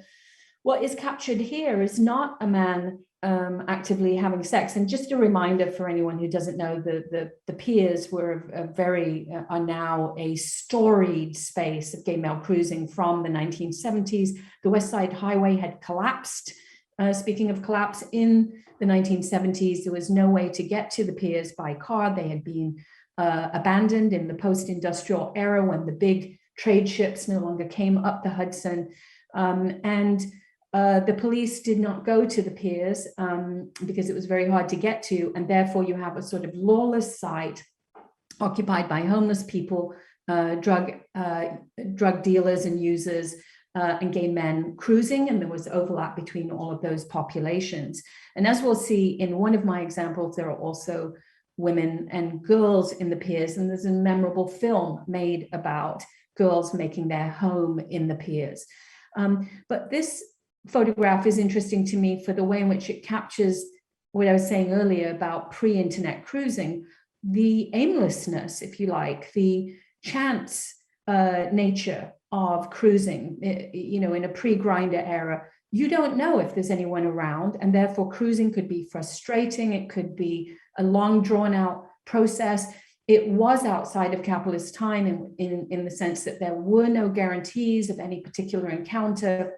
It was dangerous, both in terms of the collapsing spaces that people found themselves in, and in terms of all of the different activity going on around. And for all of those reasons, there was a frisson to the cruising that, even though Grindr has sort of tried to upload the algorithm of gay cruising, that frisson, we could say, is a kind of surplus. Here's another one in which, notice that, again, despite the fact that Crimp and Weinberg want to read these photographs as being about gay sex, here's an image that has actually nothing to do with gay sex. It's two men sort of holding each other in the light that it's quite romantic in many ways. It's also a kind of love in the ruins image. It's just about connection, but connection against the backdrop of a kind of emptiness, a kind of hollowed out space of encounter. And again, you can now begin to see, after seeing 4 or 5 of these images, how much the Baltrop photographs are formulaic. The encounter between the two men is centered. The backdrop is, very much taken up with the grandeur as well as the ruination of the piers. And yet, very little has been said about these collapsing architectures in the background. Here you finally get a sort of money shot where there are two men having sex, and yet you only see the blowjob partially through the collapsed girders that frame them, and in fact crisscross the body in ways that seem to be instructive. It's as if Baltrop is asking us to see the erotic intensity of collapse itself, rather than only seeing eros in the relationship between these two humans. So there's a distributed affect, if you like, of an erotics of collapse. The central image of sexuality is sort of then repeated across the landscape, and we're asked to read these girders and the steel and the shadows and the distribution of light as part and parcel of a larger erotic terrain. I'm using here, the method that I'm using by going back to the 70s is very influenced by Munoz's method in Cruising Utopia, in which he offered that his approach to hope in the book is, as a critical methodology, can be best described as a backward glance that enacts a future vision. And that's what I think I'm doing. I'm doing this backward glance that enacts a future vision. But unlike Jose, who was very, very oriented himself, even in this book, towards world building and very influenced by his mentor, Eve Sedgwick, to talk about world building, that's where we part ways. And I want to take up a few pieces from his archive on behalf of world unbuilding, or what he identifies in the work of Ray Johnson as nothing. So if you're going to invest in the category of collapse, then there are many things that go along with it. And you'll see how this then really relates to, I think, the notion of post-commodities. In the post-commodities world, the idea is to get rid of stuff, to think in terms of nothing rather than something. Well, that was Ray Johnson's project, actually. He saw the intense activity and attention that was being given to the happenings in New York City in the 60s and 70s. And he offered a series of events that he called nothings, where people showed up and nothing happened. And these are repeated in Jack Smith's work. He also created nothings events where he asked people to be in his warehouse at a very crazy time of night, and then he either didn't show up or he kept people waiting hours and hours and hours. And in a way, Munoz is saying that this work turns nothing into something. What I want to say is that actually the value of nothing is very meaningful in relationship to the concept that Laida's given us of post-commodity. And this is another figure who appears in Jose's book, Fred Harko, who repeated Yves Klein's famous leap into the void, but whereas Yves Klein was caught by a safety net, Harko, a sort of, a dancer who had only a little bit of success in the downtown scene in New York City, who was also speed-addled, went over to a friend's apartment on Cornelia Street and did what Jose describes as a perfect jeté out of the top window and danced to his death. And that also is a politics of collapse, a kind of claiming of death against the impulse to live as long as you possibly can, even when people living forever and ever is an enormous strain on the resources of the world that we live in. And you can see echoes of this in what's called the transhuman movement, which is a movement led by wacko physicists to bring technology to the point of what they call a singularity, at which point every cell in the human body will be able to be replaced so that people like these crazy physicists can live forever. Against that aesthetic, we offer an aesthetics of collapse, and to use one of Jose's terms, an aesthetics of the ephemeral, in which we embrace the ephemeral. And I know that sounds like it goes against the principle of recycling and so on. But when it comes to the human, we're worried about the ephemeral. We want to live forever, as the song goes. And we make enormous demands on the world that we inhabit for the some 92 years that we are here now. So an aesthetics of collapse is also about ridding the world of us. A few more Baltrop images, and I just want to sort of then pull this to a close.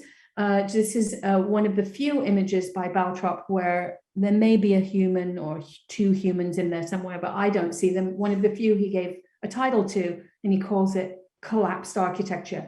And I guess what I'm saying is, while the material on gay cruising is super interesting, these so-called backdrops are in many ways offering us the drama of the image itself.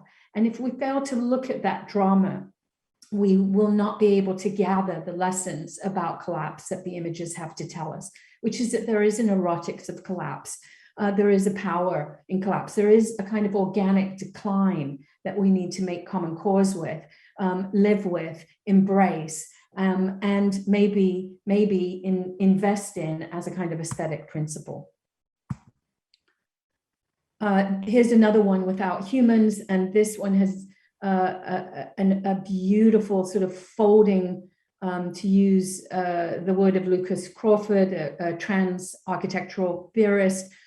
Crawford speaks in terms of something he calls the crumple, and I think that this is a perfect example of the crumple. It's not exactly a fold in that neat way that some plastic materials can fold. It's a way in which the building is unbuilding itself, if you like. It's a sign of a kind of agency within the building, where the building is performing, collapsing, and performing it in a way that gives rise to these absolutely gorgeous aesthetic shapes. So can we understand a kind of architecture that inheres to the building, and an architecture that inheres to the organic process of collapse, and start developing a vocabulary to read this collapse?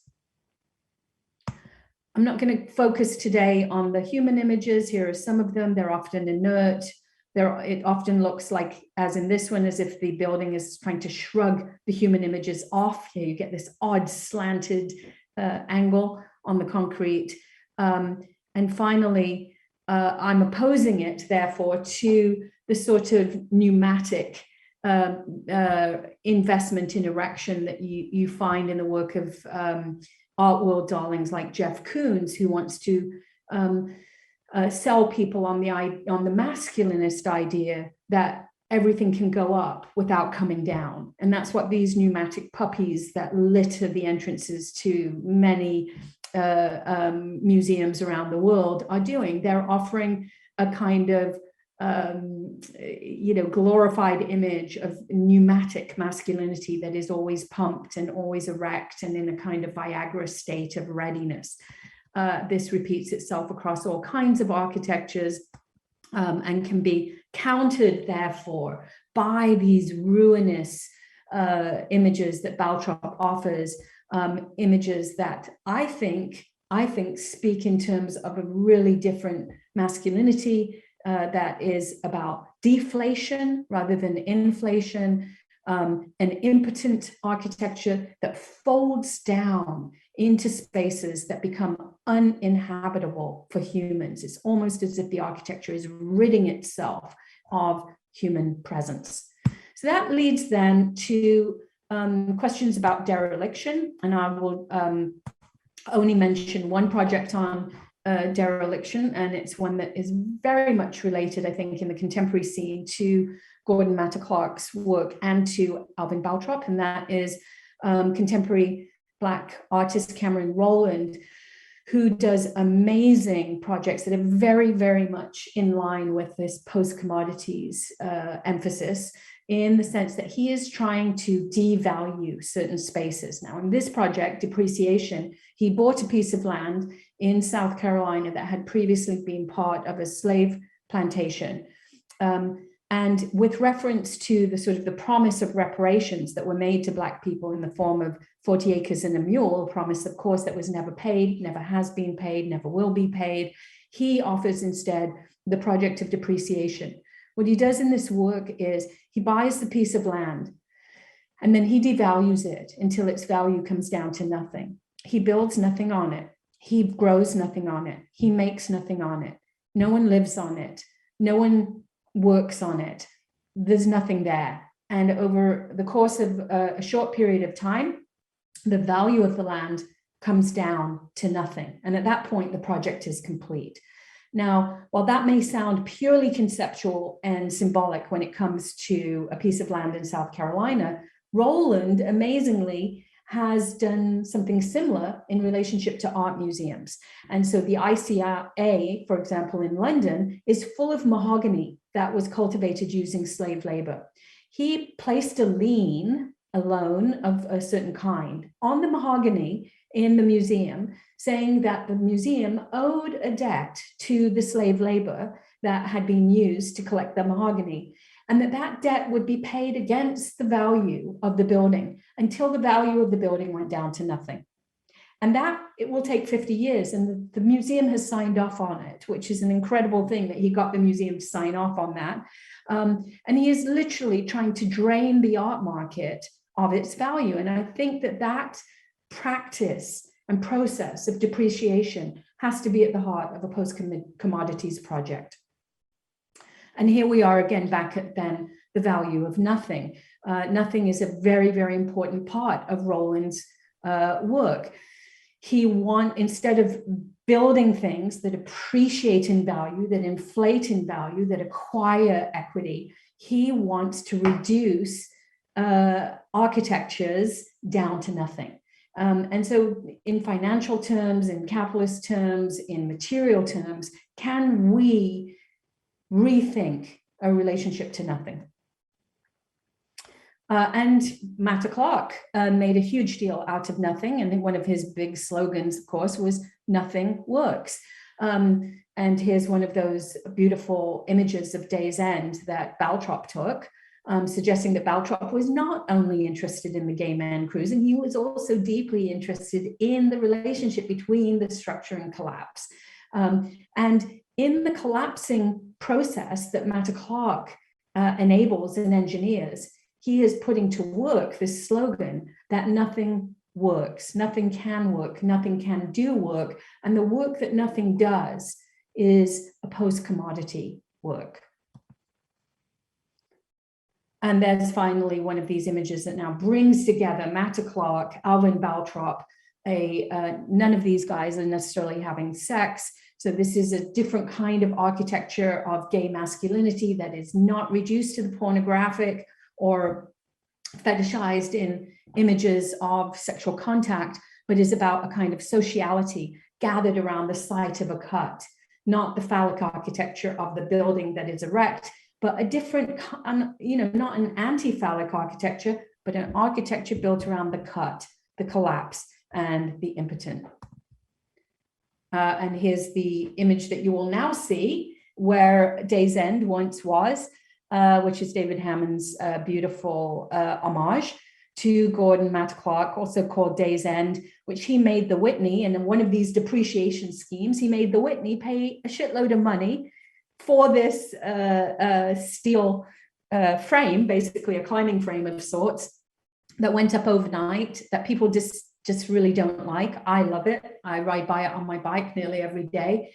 And I think that the relationship that it's articulating between land, water, and frame and nothing is everything. That's what the architectural project is. What do we have now? Instead of this articulation of nothing, we have too much of a something, global apps that have uploaded formulas for gay desire and have transformed cruising from an anti-capitalist activity to one of the most profitable online businesses in the world, masquerading very often as progressive because you can, gay men can find each other in places that are explicitly homophobic. But believe me that wherever Grindr is, some government has been paid a lot of money or is paying a lot of money to have it there. So the Grindr is sort of the end of this 1970s orientation around a slow collapsing desire. Okay, I just have two, that was my main example from the 70s, but I want to end then with two other examples that I'll do much more quickly, only because I don't want to just have this understanding of the peers as simply about a kind of a gay male or a straight male playground for thinking about these ideas. I want to remind people of the greatest queer film that people have never seen, which is Times Square, made by the guy who made Saturday Night Fever, if you can believe it, and featuring two young girls who go on the run in New York City to the tune of I Want to Be Sedated by the Ramones. And instead of like, you know, trying to find safe space, they go right into the heart of the red light district of Times Square and make common cause with the pimps and the hustlers and the prostitutes working there, and build a movement that they call the Sleaze Sisters, and in the meantime, make their home where else but in the piers. And when I was in the warm-up space, this video doesn't play very well. So it's only very short. I'm not sure if it's going to, you know, be too jittery, but I'm going to try and play it for you. It's a great scene in the middle of the film where the two girls are united in the space of the piers by the ruination and collapse that surrounds them and by their commitment to each other.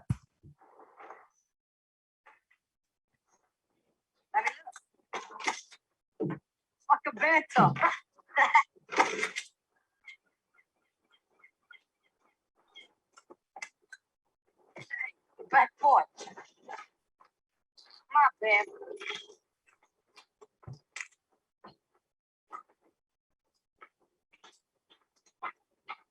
Now I see. Why didn't I realize it before? God, did I see it? Don't you realize this is it? This is the place. I'll show you, watch this. Hey, blood. Now give me yours. Come on, don't worry. I ain't gonna hurt you. Just relax. That's all. Now, I want you to listen to me. You ever feel like freaking? You get panicky, shaky? I want you to call my name. Just screaming. Scream it as loud as you can. You know, like this. Perry! Perry! Nikki! Louder. Nikki! Perry! Nikki!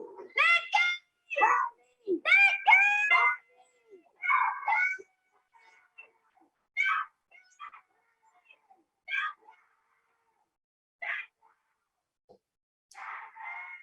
Okay, I love that final scene where their voices are sort of ricocheting around the empty space of the piers, and the sound, it becomes a whole echo chamber for the sound of two girls screaming each other's name.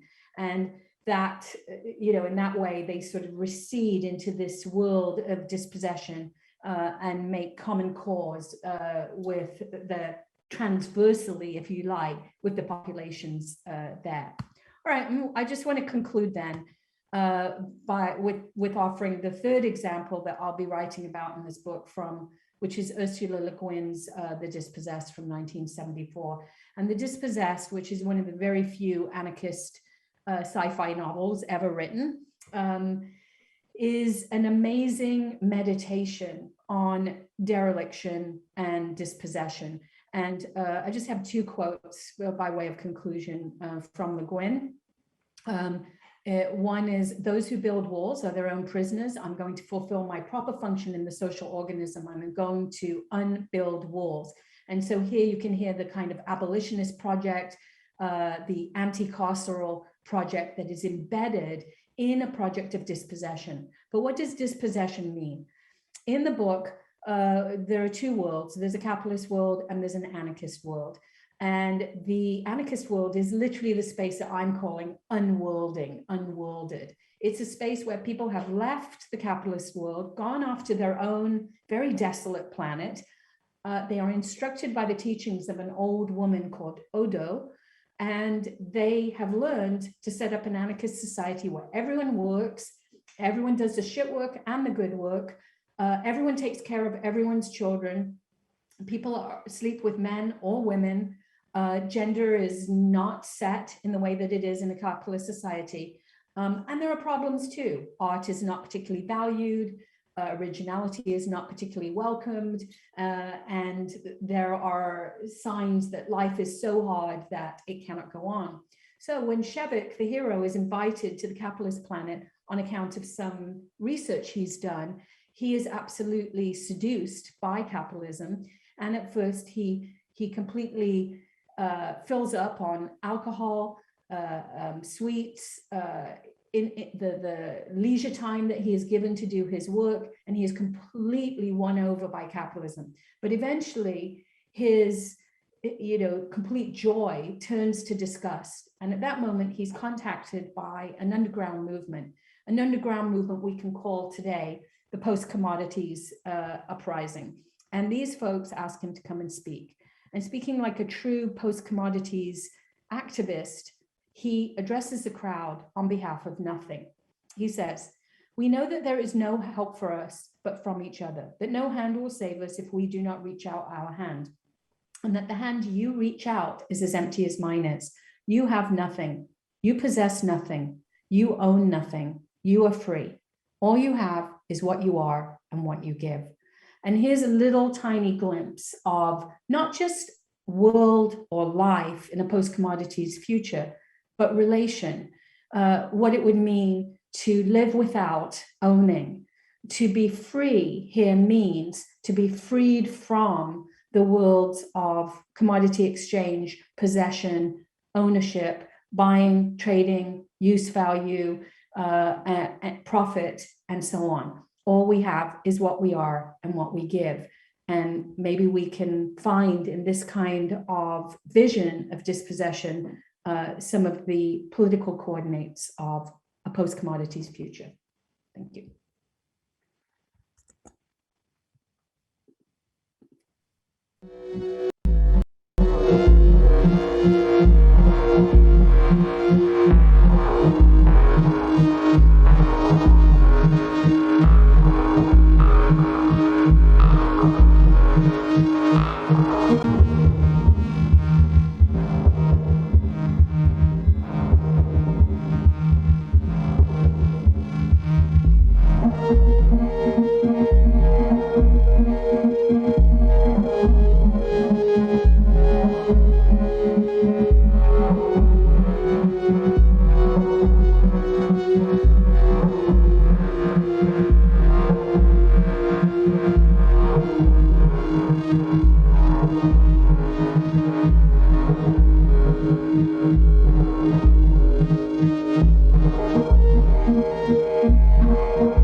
Thank you, Jack, for that wonderful lecture, very inspiring. And there are many, many things that I hope we can weave into this discussion with the other presenters. And I think we're looking for their images to come on screen in a minute. I'm wondering if others can see me right now. Because I actually brought a prop. I warned Laida that I would bring a prop for this scenography that Laida and their team has created today. It's a prop that I think is appropriate both for the kind of aesthetics of this environment, but also I think it's appropriate for kind of drawing together some of the themes that came up today. So let me see if I can lift it up. And in fact, maybe there's a way to get it close to the camera. But what I'm holding is a chunk of bricks that have become a kind of rock. And do you want to hold this close to the camera? It's kind of heavy, sorry. And it's a brick rock that I picked up a few years ago on the waterfront of Toronto. It's an area known as the Leslie Spit, which maybe some of you have visited. And it's a neighborhood that particularly in the 70s and 80s when it was created, it was a landform that was created out of the demolition of buildings as they were kind of clearing the way for new development in the city. And the area took on a similar role as the piers that Jack described in the lecture, where it was a place for illicit activities, it was a place for sexual encounters, it was a place for drug use and purchasing. And I think for me, when I visited, this is now a kind of park with a very vibrant wildlife. It's a place for riding your bicycle and kind of going for a run. But the brick itself is one of many of these kind of chunks of material that came from that initial dumping. So there's concrete and all of these, but you'll see that the brick or the bricks no longer function as bricks. They're rounded by the Lake Ontario's tidal movements. And so it can no longer stack in the way that a brick is meant to stack. But it also has this beauty to it, which of course is why we filled up our car. We kind of filled up our arms and carried a bunch of these objects home because we became very attached to them and their beauty. So I brought it today as a prop to maybe instigate a discussion and again, kind of pull on the threads that I think came up today. And I think particularly in Jack's lecture, the role of aesthetics, and particularly in the Baltrop photographs of kind of in framing these spaces of ruination and this kind of space of otherness. But at the same time, there's a kind of aestheticizing this architecture that is no longer functional as architecture. There's a kind of danger of collapse. So I'm just kind of curious about that, maybe a kind of knife's edge of the role that aesthetics play, Jack, in the work that you presented, but maybe that's something that the other presenters might touch on as well in terms of in framing or transforming the way we see waste materials or these kind of artifacts of unbuilding.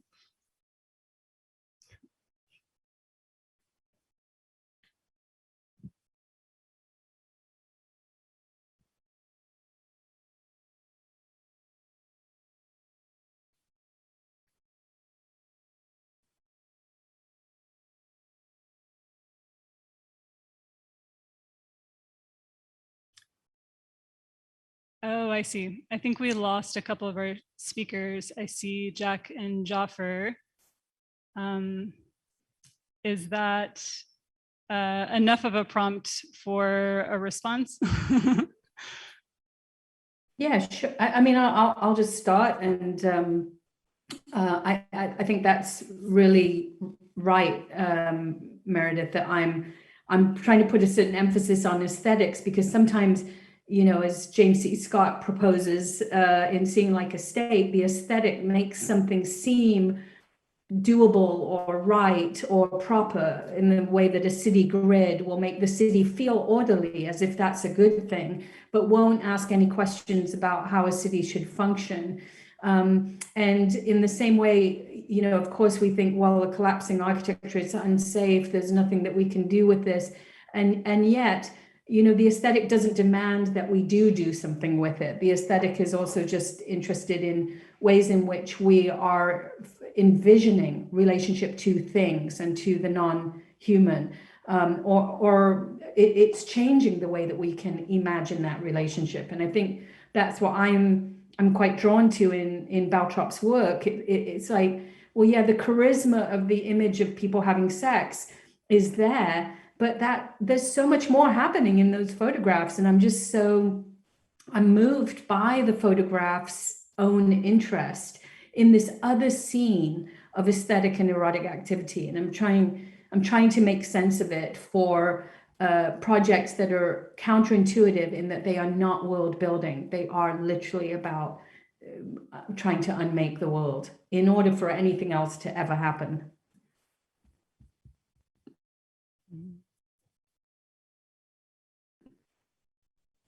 So we have Jaffer, do we have no other people here?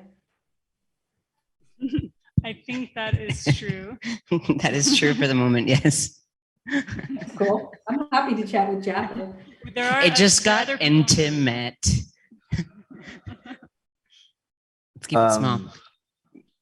Yeah, Jack, great to see you again, and I'm glad got to see your keynote. Yeah, I mean, I think the answer, of course, is yes to the question, Meredith. Like, I think aesthetics matter here, and I think like the kind of exciting moment that we're in now, and the reason that these types of symposia are so exciting to me is that it feels, I don't know, to touch on your earlier point about the kind of optimism of the day, maybe versus the kind of like gloominess. And Jack, I actually found yours optimistic, not gloomy, in the end. So I think we'll like happily take you on team, like, I don't know, maybe there's like a pess optimism that we're working in. And it's probably the pess optimism is actually our moment right now, not really optimism or pessimism, but yeah, I mean, I think aesthetics matter, and on the one hand, that's like the easy answer to your question, but the difficult one is like what that looks like, and I think we're all testing those boundaries right now. And like, I think, whether you're sort of like interested in the kind of aesthetics of collapse, which I think is a very exciting territory to be in, or the kind of aesthetics of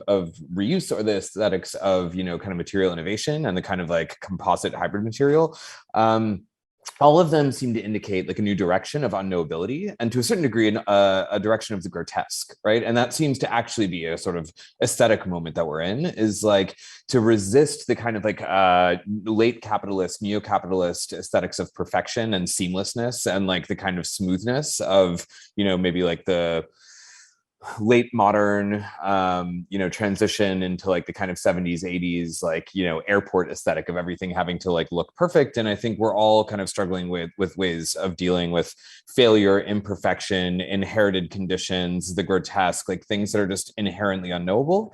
And that is, the work that I find really compelling now, and work that we're sort of interested in as well. So I do think that we're in kind of like a great moment for that, and it's important to the project. I think there's also, I know we're kind of dealing with a fuzzy territory right now, but there's a kind of tacit straw man of greenwashing or whatever when we start talking about some of these issues. And I think like the assumption that things need to look a certain way in order to kind of demonstrate performing in a certain way is something that we also try and resist, while also trying to kind of explore and mine the potential that certain aesthetic forms have now that were not available to us in previous kind of eras of design.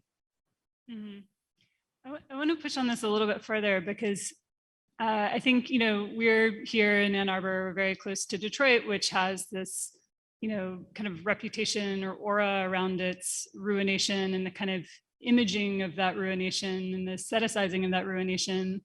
And I wonder if, part of the production of engaging with that imagery or with that aesthetics is producing the conditions of commodifying that aesthetic.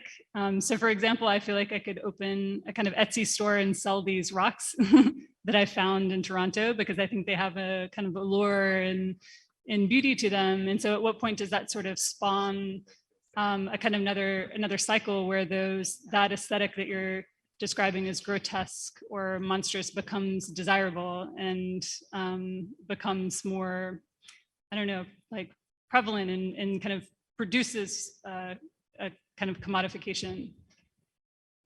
Like, is that a kind of, I think particularly Jaffer as a designer, is that something that you weigh in, thinking about the aesthetics of your work? Do you feel like you have to kind of keep it on this edge of grotesqueness in order for it not to kind of fall into like the kind of shabby chic, or like other kinds of ways that something that previously might have been considered grotesque is now more accepted, if that makes sense?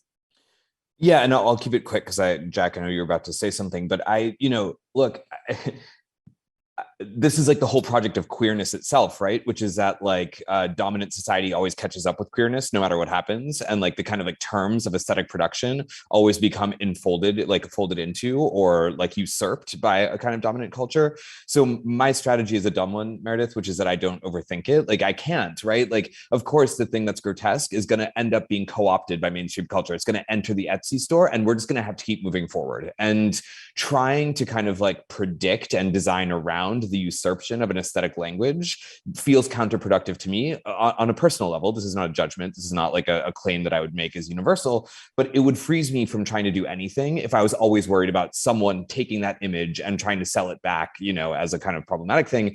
And my attitude about it is very much comes out of kind of like looking at the history of queerness over the last like 40, 50 years and what it looks like as a kind of like cyclical rhythm of like things always being like taken back and recapitalized. So in a way, it's kind of like the method is more interesting to me than maybe the aesthetic. And the aesthetic is just a fun thing to play with, knowing full well that it's probably going to end up getting stolen by someone else anyway. Yeah, and I couldn't agree more, Jaffer, that it's not like very much lies outside of capitalism in the world that we live in. So to put the burden onto the artist or the designer of somehow creating things that cannot be reappropriated is unreasonable. It's just not going to happen. Capitalism is omnivorous. And therefore the goal isn't to keep everything out of the market. The goal probably is to try to, you know, restage certain visions of possibility and potentiality on the one hand, and on the other hand, make use of some of the material conditions of life that actually we're already, you know, caught up in. Like the moment that we're in is a moment in which vast numbers of young people will never be able to own houses, for example, because of the debt to income ratios that they face. The whole future oriented around owning a home must go out of the window. I don't really see how it can't. And therefore, this is a moment to rethink homeowning and to think in terms of other dynamics, transversal dynamics in which people can live together and be in a building together in ways that are sustainable, but don't simply lead to individual accumulation of wealth. And I'm not saying that, oh yeah, so many young people are interested in this. It's a necessity. It's just a necessity. And if you look, for example, in Germany, there are many such ventures, many. There are spaces, I can't remember the name of them, that people buy into the building. You don't pay $700,000 for your little apartment. You pay 30,000 euro to be in the building. And now you all upkeep the building, but you didn't have to come up with this massive amount of money to be there. And if you leave, you get your 30,000 back and you can go be in another building. And then the idea is that we are here to keep this building working, to live together, to create some green space and to be available to each other in certain ways. I mean, these are not, you know, these are not ideas that are completely off the grid. They're actually already happening. Right. Mm-hmm. Yeah, I think there's also in the sort of, I feel like my role in the symposium has been sort of to bring up the temporality of things, or like just be sort of like be timekeeper for stuff in a way. And I'm going to make the same point in a way that I made yesterday, which is part of this, part of that kind of the evolution of your question, Meredith, or the conversation is like to acknowledge that these kind of like the sincerely mucky is but a moment ultimately, that it's like a very, very temporal kind of situation that the minute it gets kind of sanctioned as a memorialized park where queer stuff used to happen or whatever, it is already a tipped over into the commodity and therefore kind of ready to kind of tip over out of the kind of sincerely kind of mucky state, out of the kind of grotesque state that might have represented once or another. So like this, I think a lot of times we kind of lean on history, we lean on this kind of proxy objects, these buildings with cracks or with, you know, like piers that are perhaps like not completely in a state of ruin, but like in a state of ruination as proxies for like a kind of moment in time that they might encapsulate, but they in themselves might not want to be kind of vitrined in that state. Otherwise, they kind of tip over into a commodity state, into a kind of an acknowledged, borrowable, replicable aesthetic that is either commercialized or touristed or otherwise kind of kept in now in like in an other state that it was in its original celebration of like what was going on there, what was good about that spot. So that kind of cycle of temporal where like the sincerely mucky is just a moment. Mm-hmm. Are there others? We have questions in the room. Gina will come around and give you the mic.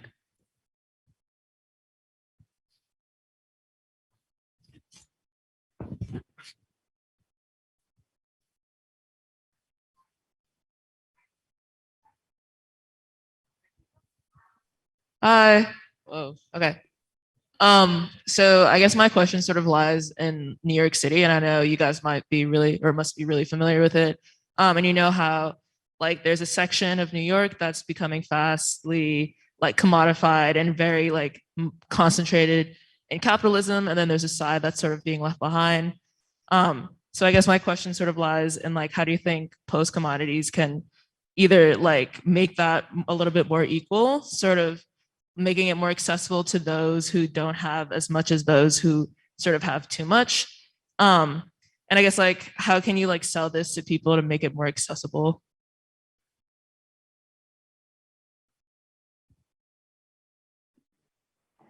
You know, I think I'm interested in what Jaffer had to say, because I know Jaffer was going to speak earlier as well. But there are some things that you don't have to sell to people. People are already, you know, outside of, let's say, the lucky 10% or whatever. People want alternatives to this housing market. People don't want to feel that they're constantly on the edge of eviction. I think that we're just in a moment, exactly as you say, where the realities of the difference between the luxury apartment buildings that no one lives in the middle of the city and the apartments that are not being kept up, the rents are being raised and people are being thrown out on the peripheries of the city, that there's never been a kind of starker contrast. I don't think that anyone, you know, outside of that 10% need to be persuaded. The problem is that the 10% sort of decides what goes up and what comes down. And I guess in a way, in response to Meredith, I was trying to question whether with another generation where necessarily the relationships to property are about to change, is there an opening here for people to think differently about how to be in space together and what constitutes living, you know, being in relationship in space? And why have we narrowed it down to the family or the roommate? Surely there are a million, thousands of other ways that people could be in relationship under a roof that you might call home. But all we have are families in waiting, which we call roommates, and then families. And this is the most banal architectural design ever, is the family home, you know. Do better. Thank you. I happen to also have a question. We're sitting next to each other. What's your name, by the way? Oh, I'm Kilala. Okay. Cool. So I'm Adam. The presentations today, ironically, got me really pumped up, you could say. I feel like my brain is very tumescent right now due to the the presentations. So I just had a couple of questions about nothing. First of all, like, what is nothing? Is there actually such a thing as nothing? Is just curious if Halberstam is inspired by Melville's Bartleby, who is really interested in refusal to work. And a related question is, it seems like something we're kind of beating around the bush a bit, or it seems to be in the background of all of these conversations, is like, what is an ethical way of being alive as a human being? And is it ethical to survive under the circumstances of, is it possible to survive in an anti-capitalist way right now, considering how difficult it is to get by if you decide to stop doing things? Yeah, is it ethical to stop doing, and is it possible to survive if we stop doing? That's a lot of questions. Thanks. Thank you very much for the lovely presentations. Jaffer, did you want to jump in? Because I'm going to wait for you on this one, Jack, because I mean, I Bartleby's a hero, but you know, I don't know how to build from it. Well, I know you're going to answer the piece about like, okay, how do we live ethically? You know, how I know you've got that one covered, so I'll leave you with that. Thank you, Adam. Great question from both you and Kalila. Much appreciated. And you know, nothing. I gave a few examples of what nothing could be. It could be the lack of value, depreciation to the point of not having value. That could be nothing. Nothing has been figured as not doing.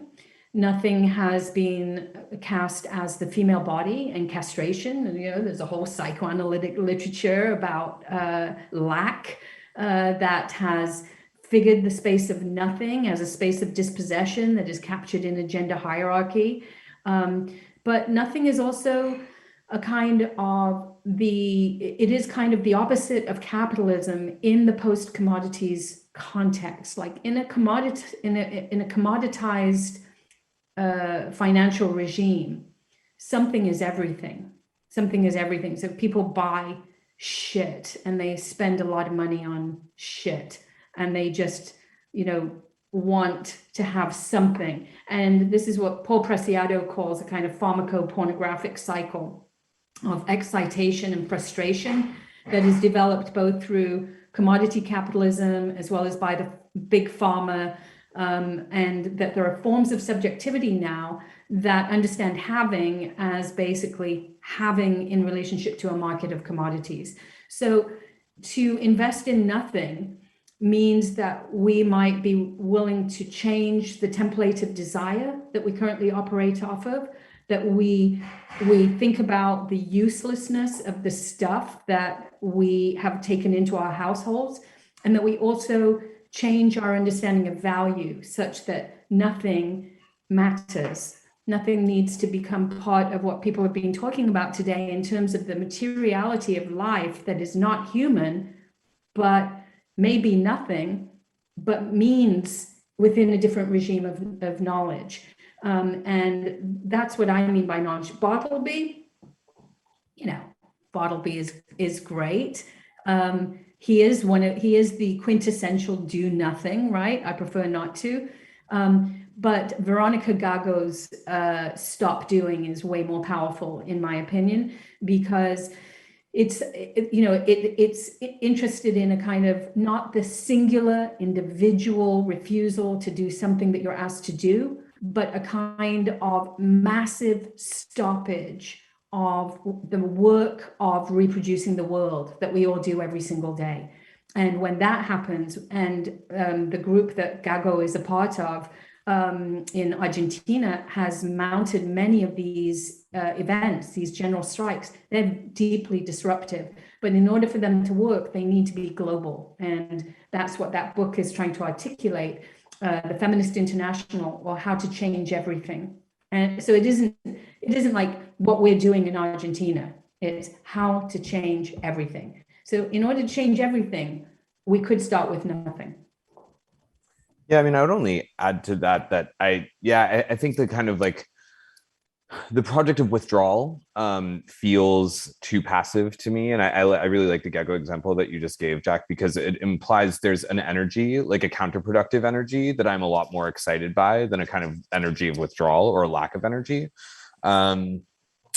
And I think that I don't know, this is like so beyond my field of work or expertise. I'm just like a, simple architect trying to make my little objects in space. And, I think that like the way of kind of being and working ethically to me has always come back to this idea of kind of like rewriting like codes of value, and where architecture can kind of intervene in art as well, and a lot of kind of creative media work to kind of rewrite how we value things, like across time, across space, across populations, like, in kind of contradistinction to systems of capital and value and desire.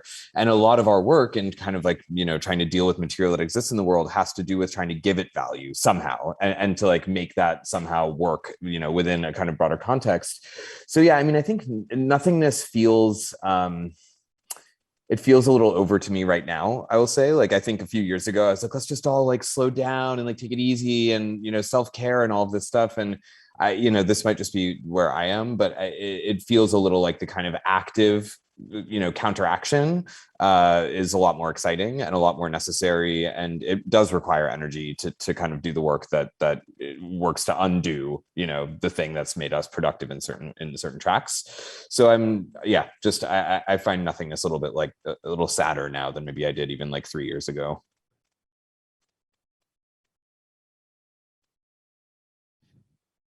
I think before, I've actually heard you before explain it as Jaffer, that like extracting new values from that which already exists is one, a very queer thing to do. When you're not granted, we're not kind of like granted the initial kind of access to things, you find secondary access to things and extraction of like secondary values from everything around. One, it's a very queer thing to do, and one, it's a very active thing to do. So it takes a lot of work to do that kind of layered value on things. So which to maybe put it in opposite of nothing, there is a kind of like dynamic nothing, or dynamic like loophole that we're kind of constantly working. There's a question from the internet, if I may. I'm really here just as proxy for the internet. From Leah Wolfman, also in the room. So, thanks for making me your avatar. Leah says, hey, Jack. It just struck me as you were mentioning Gordon Matta Clark as a key example of post-commodities type work, of his lineage back to Duchamp, and of course the ready-made. The ready-made easily defines half of the art world today, and that bleeds into architecture. But as much as using the stuff around us, it's where the art world again buys into consumerism. So wondering mostly if we can also then just more fit Matta Clark into the white punk types, return to the city after white flight and aestheticizing the decay from an outsider's point of view, and seeing the architectures of the city as a ready-made. Does his class and familial background somehow exclude him from the nothingness and the devaluing that he promoted in spaces? There's also a great video from David Hammonds where he invites art friends to a Duchamp rehab center. Side note. You know what? I'm not that interested in adjudicating whether Gordon Matta Clark in the person was a suitable avatar for this or that political regime. I do know that the intervention that he made was made with not very much money. And he did not sell his work, and he worked as part of a collective at times, and he didn't live very long, to be honest. To be fair, he did work for some 6 or 7 years and then died of cancer at the age of 35. And the only reason that we even speak about Gordon Matta Clark is because his widow held on to all of his stuff, you know, and so there's an enormous photographic archive. But was he trying to, like, you know, set himself up as a kind of central figure within a movement? I mean, I don't think so. And honestly, it doesn't matter to me. I think there are lots of such figures who I might be suspicious of. I feel less suspicious of him. I think some of the performances he did that could be very interestingly read alongside Anna Singh's Mushroom at the End of the World book were about growing fungi in some of these abandoned spaces, and others were about becoming a kind of part of a tree and disappearing into a pod-like space. And he did all kinds of things that are I don't think can be reduced down. The city was his ready-made, and he was a kind of punk appropriator. I can see that he's become a kind of art world darling in a way that is irritating to people. But when I read the opposition between Baltrop and Matta Clark staged by Crimp and others, it bothers me, and it feels like it doesn't understand the dynamic between the two artists working often alongside each other in the piers, both of them hanging from harnesses and both of them making their cuts into the systems that they observed around them. And it's the cuts and the framing of nothing that remains, and that's what I'm working with. I would just add to that and say I totally agree. And you know, I had that thought about Matta Clark actually during your talk, Jack, a little bit, just like, you know, knowing that he came from a certain amount of privilege. But you know, to me, it's less interesting to dismiss work based on that knowledge and more interesting to actually just find moments of kind of transparency and openness and institutional critique, you know, across the ways that projects come together and supported. And I don't know, it feels like the best we can do now in order to just kind of promote a general kind of creative response to the situation in the world around us and like people kind of trying to do innovative things is just to really constantly hold ourselves accountable to interrogate the institutions that support us, whether those are academic institutions, museums, you know, like systems of finance, grant organizations, et cetera, and to try and perform that critique as best we can, but not to actually dismiss work on the grounds that someone shouldn't be allowed to make it because of who they are. That just increasingly also, maybe I'm turning conservative. That's a problem. I'll work on that. But yeah, it just seems exclusionary and prohibitive and counterproductive. But I also still very strongly feel like we need to figure out where the kind of like money and institutional power is coming from and what it does, you know. And Jack, I don't know enough about the Hammond's piece to know about the kind of like, you were saying something interesting in your talk about how, you know, I don't want to, I'm going to misquote you, so apologies in advance, but something about sort of like tricking the Whitney into paying for this thing, or like a devaluation system. And, you know, I do wonder, like, I feel like the Whitney is like really in control over their budget and purse strings. And like, probably they're like, I wonder if there is a possibility of like having them do anything that would lead to a lack of value, when it just seems like if you actually studied, like their value is always going up. So yeah, I think there are a lot of ways to make that work in terms of like institutional critique projects. But I also then always wonder if the institutions are always like one or two steps ahead, because they all seem to be doing pretty great. Yeah, there was a long piece in the New York Times of all places. I mean, it wasn't a hidden away piece, but about how David Hammons had been invited by the Whitney to, you know, do something with them as they opened in their new space. And he looked out of the window and he said, "Oh, wow, that's where Gordon Matta Clark's Days End was. I think I'll build a monument to Days End," and then charged them an enormous amount of money for this, and then didn't build it, and then eventually did build it, which was just like this frame. And it's really weird how the piece is positioned, because, I mean, as I said, I ride my bike by it every day, and it's like they're doing some other building there. I can't tell what. So it looks constantly like the whole thing is under construction, and it's right next to this monstrosity called Little Island that was just built. Yeah.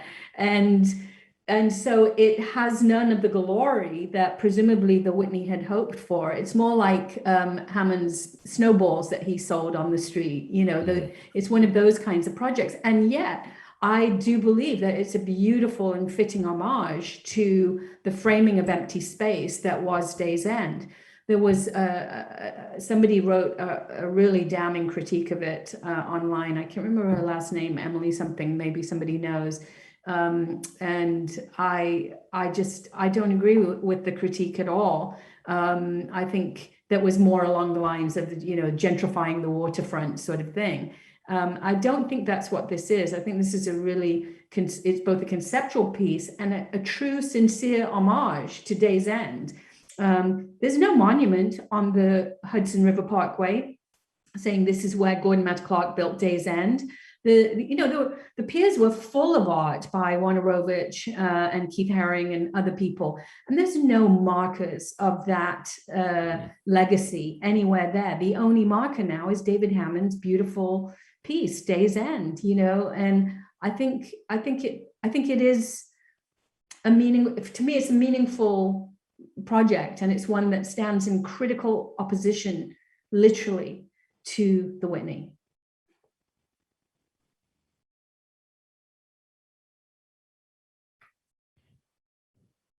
Awesome. Sorry. Yep. Go ahead. I'll race you. Jack, I was really blown away by your read on the temporality of pre-grinder cruising and how that had less capitalist fangs in it. And I think your meditation too on seeing these crumbling architectures not just as sites of decay and the end of something, but as spaces where emergent new relations, social relations, returns to old relations and ecosystems of relation can happen. That's, I think, for me, the very generative and that's like away from the disaster porn read of that image, is that what happens when our Wi-Fi collapses, what happens when these buildings fall, yes, the end, but also the beginning or the return of something. So there's something really exciting about that look and that zoom into that, that potent impotency of the moment, like right before the internet invaded everything. So thank you for that read. And Jaffer, I heard you also turning toward the past. I mean, in that, the local past maybe of like grabbing the shreds of recent exhibitions and their small scale demolitions, but also maybe in the way you're thinking through the inheritances of an urban landscape and how you intervene. So I was just wondering if both of you could walk us through a little bit some more, the ways you metabolize the past, when you turn there, how far back are you going? What are you looking for? What's grabbing your eye or your kind of analytical compass? And I guess I'm wondering also, is there a resistance in that turn toward the past? Like it's a turn toward, but it's also a turn away from, or turning your backs on the kind of techno-solutionism, Jack, that you kind of brought up, or maybe even some of the fuzzier poetics of queer futurities and the languages around world building.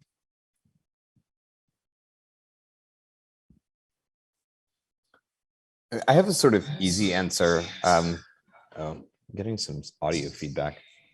I don't have an agenda when I look back at the past. I just sort of see whatever's right next to me or like whatever's adjacent. And this is like a thing that comes up in a lot of our projects, that you sort of encounter. We take the found like very, very literally. And like, I try very hard not to fall into kind of like nostalgia traps or like kind of a sense of like longing as a sort of like, I don't know, picturesque experience. But instead try and actually just like see every moment as a kind of like slice through like a time and space in that particular context, and then just kind of play with whatever's there. So it's a short answer, but there's no agenda. There's no kind of sense of like a desire for something. It's more just like, it feels, not in a non-scientific way, it feels like a kind of like lazy analytical method or like a lazy encounter. Yeah, and I want to note that, I enjoy the way in which, Jaffer, your work goes back, but also the way in which you use apps to try to do something really different, whether it's in relationship to space sharing, or rethinking our relationships to living space. So it isn't, I'm not trying to say, you know, nothing can be done through the technologies that are available to us. And I think Jaffer's work is a really good place to look for some of these alternative uses of those apps.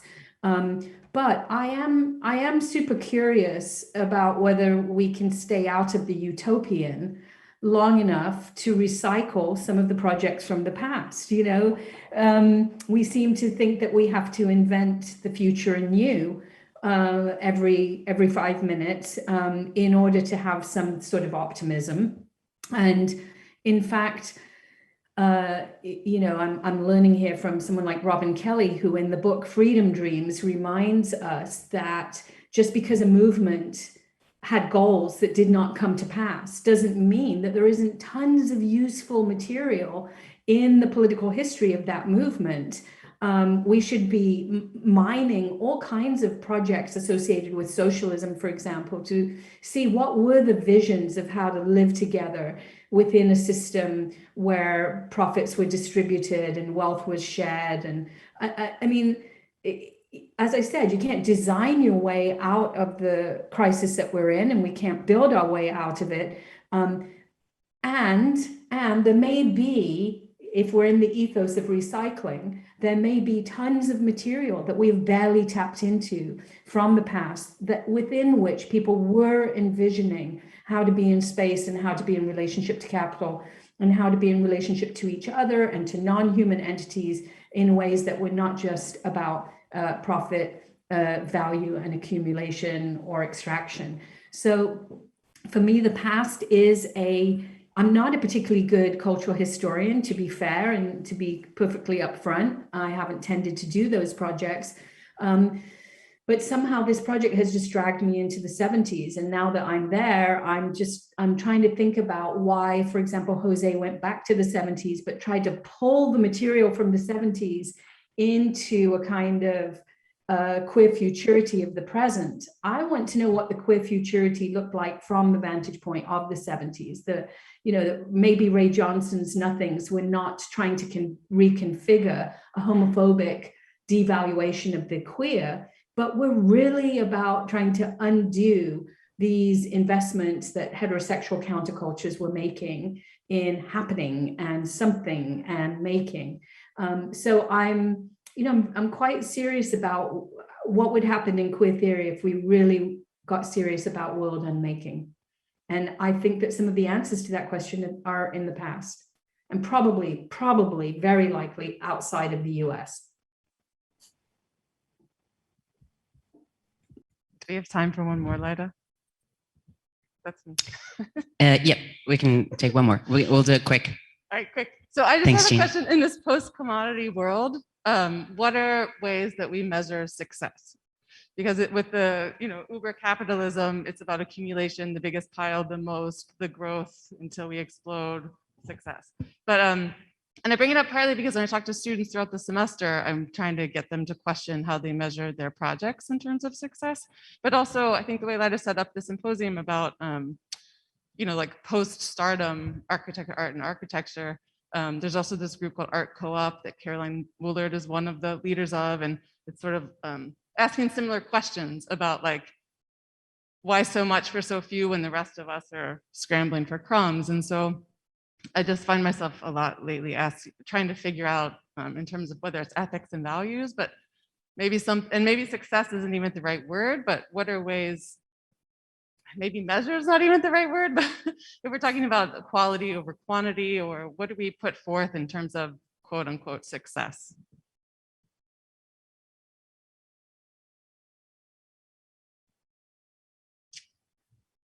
Isn't it? It's like the kind of car you drive, right?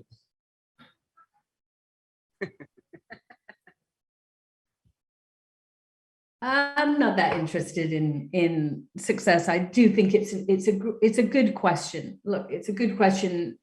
How are we going to measure the success of our counter-capitalist movements when success has been completely monopolized by notions of profit? I think that is a really good question, and I think the work that's been presented today at this conference has been interested in how we can produce formally as well as content-wise and aesthetics that takes us somewhere else, that doesn't take us to the same old markers of whether something is good or bad, but it expands upon what a project might be, what it might be for, and what results it might return. And so I think we'd have to return to the question of success at a much later point in order to ask whether any of the work we were doing had arrived, and whether arrival is even the goal.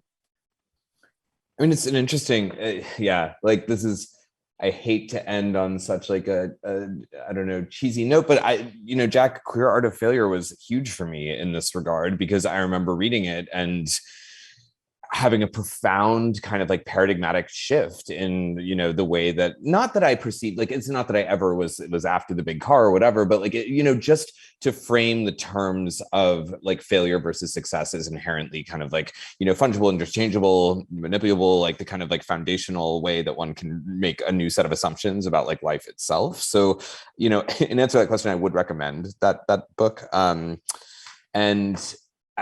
For me, it's just so personal. And I feel like I've said like for me 1,000 times today, and that's probably another big problem, but what I tell students, at least when I'm teaching, is the success of their project is contingent on the terms around which they've defined their project, right? So like, there's no universal truth. There's no universal way that it's going to be good or bad. But actually it comes down to just like the very definition that they give for their goals in kind of like doing any work. And that can be resistance, it can be nothingness, it can be, like the Bartleby Project, or it can be something that's like radical and action oriented, etc. But I think that trying to define like a kind of universal measure of success is the problem, and it's not something I would ever have a good answer for.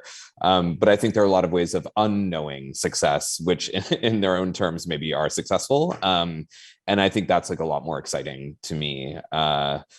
But yeah, I do think it's a good question. It's a very hard one, because the only correct answers are deeply problematic and wrong, probably. So it just has to be kind of like anathema antithetical answer.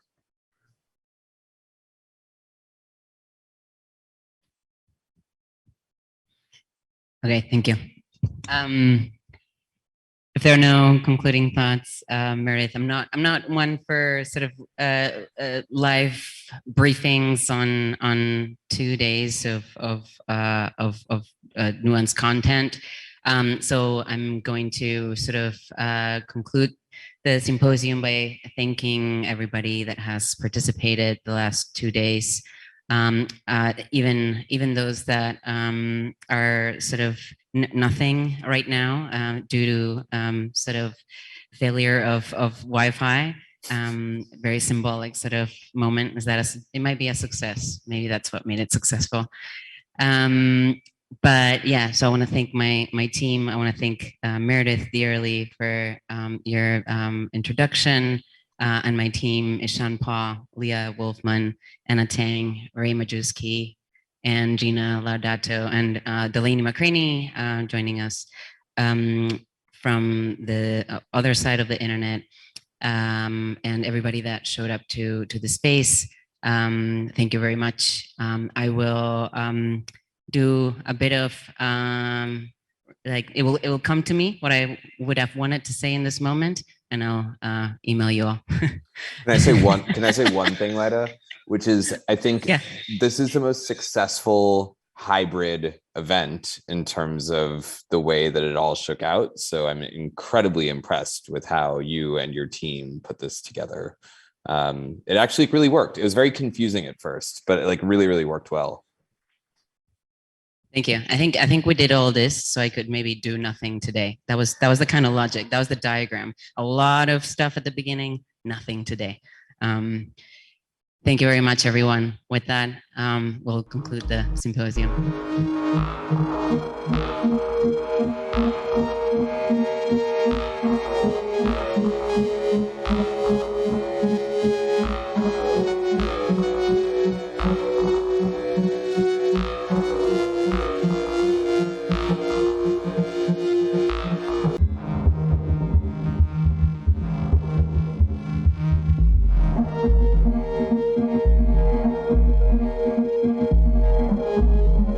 you.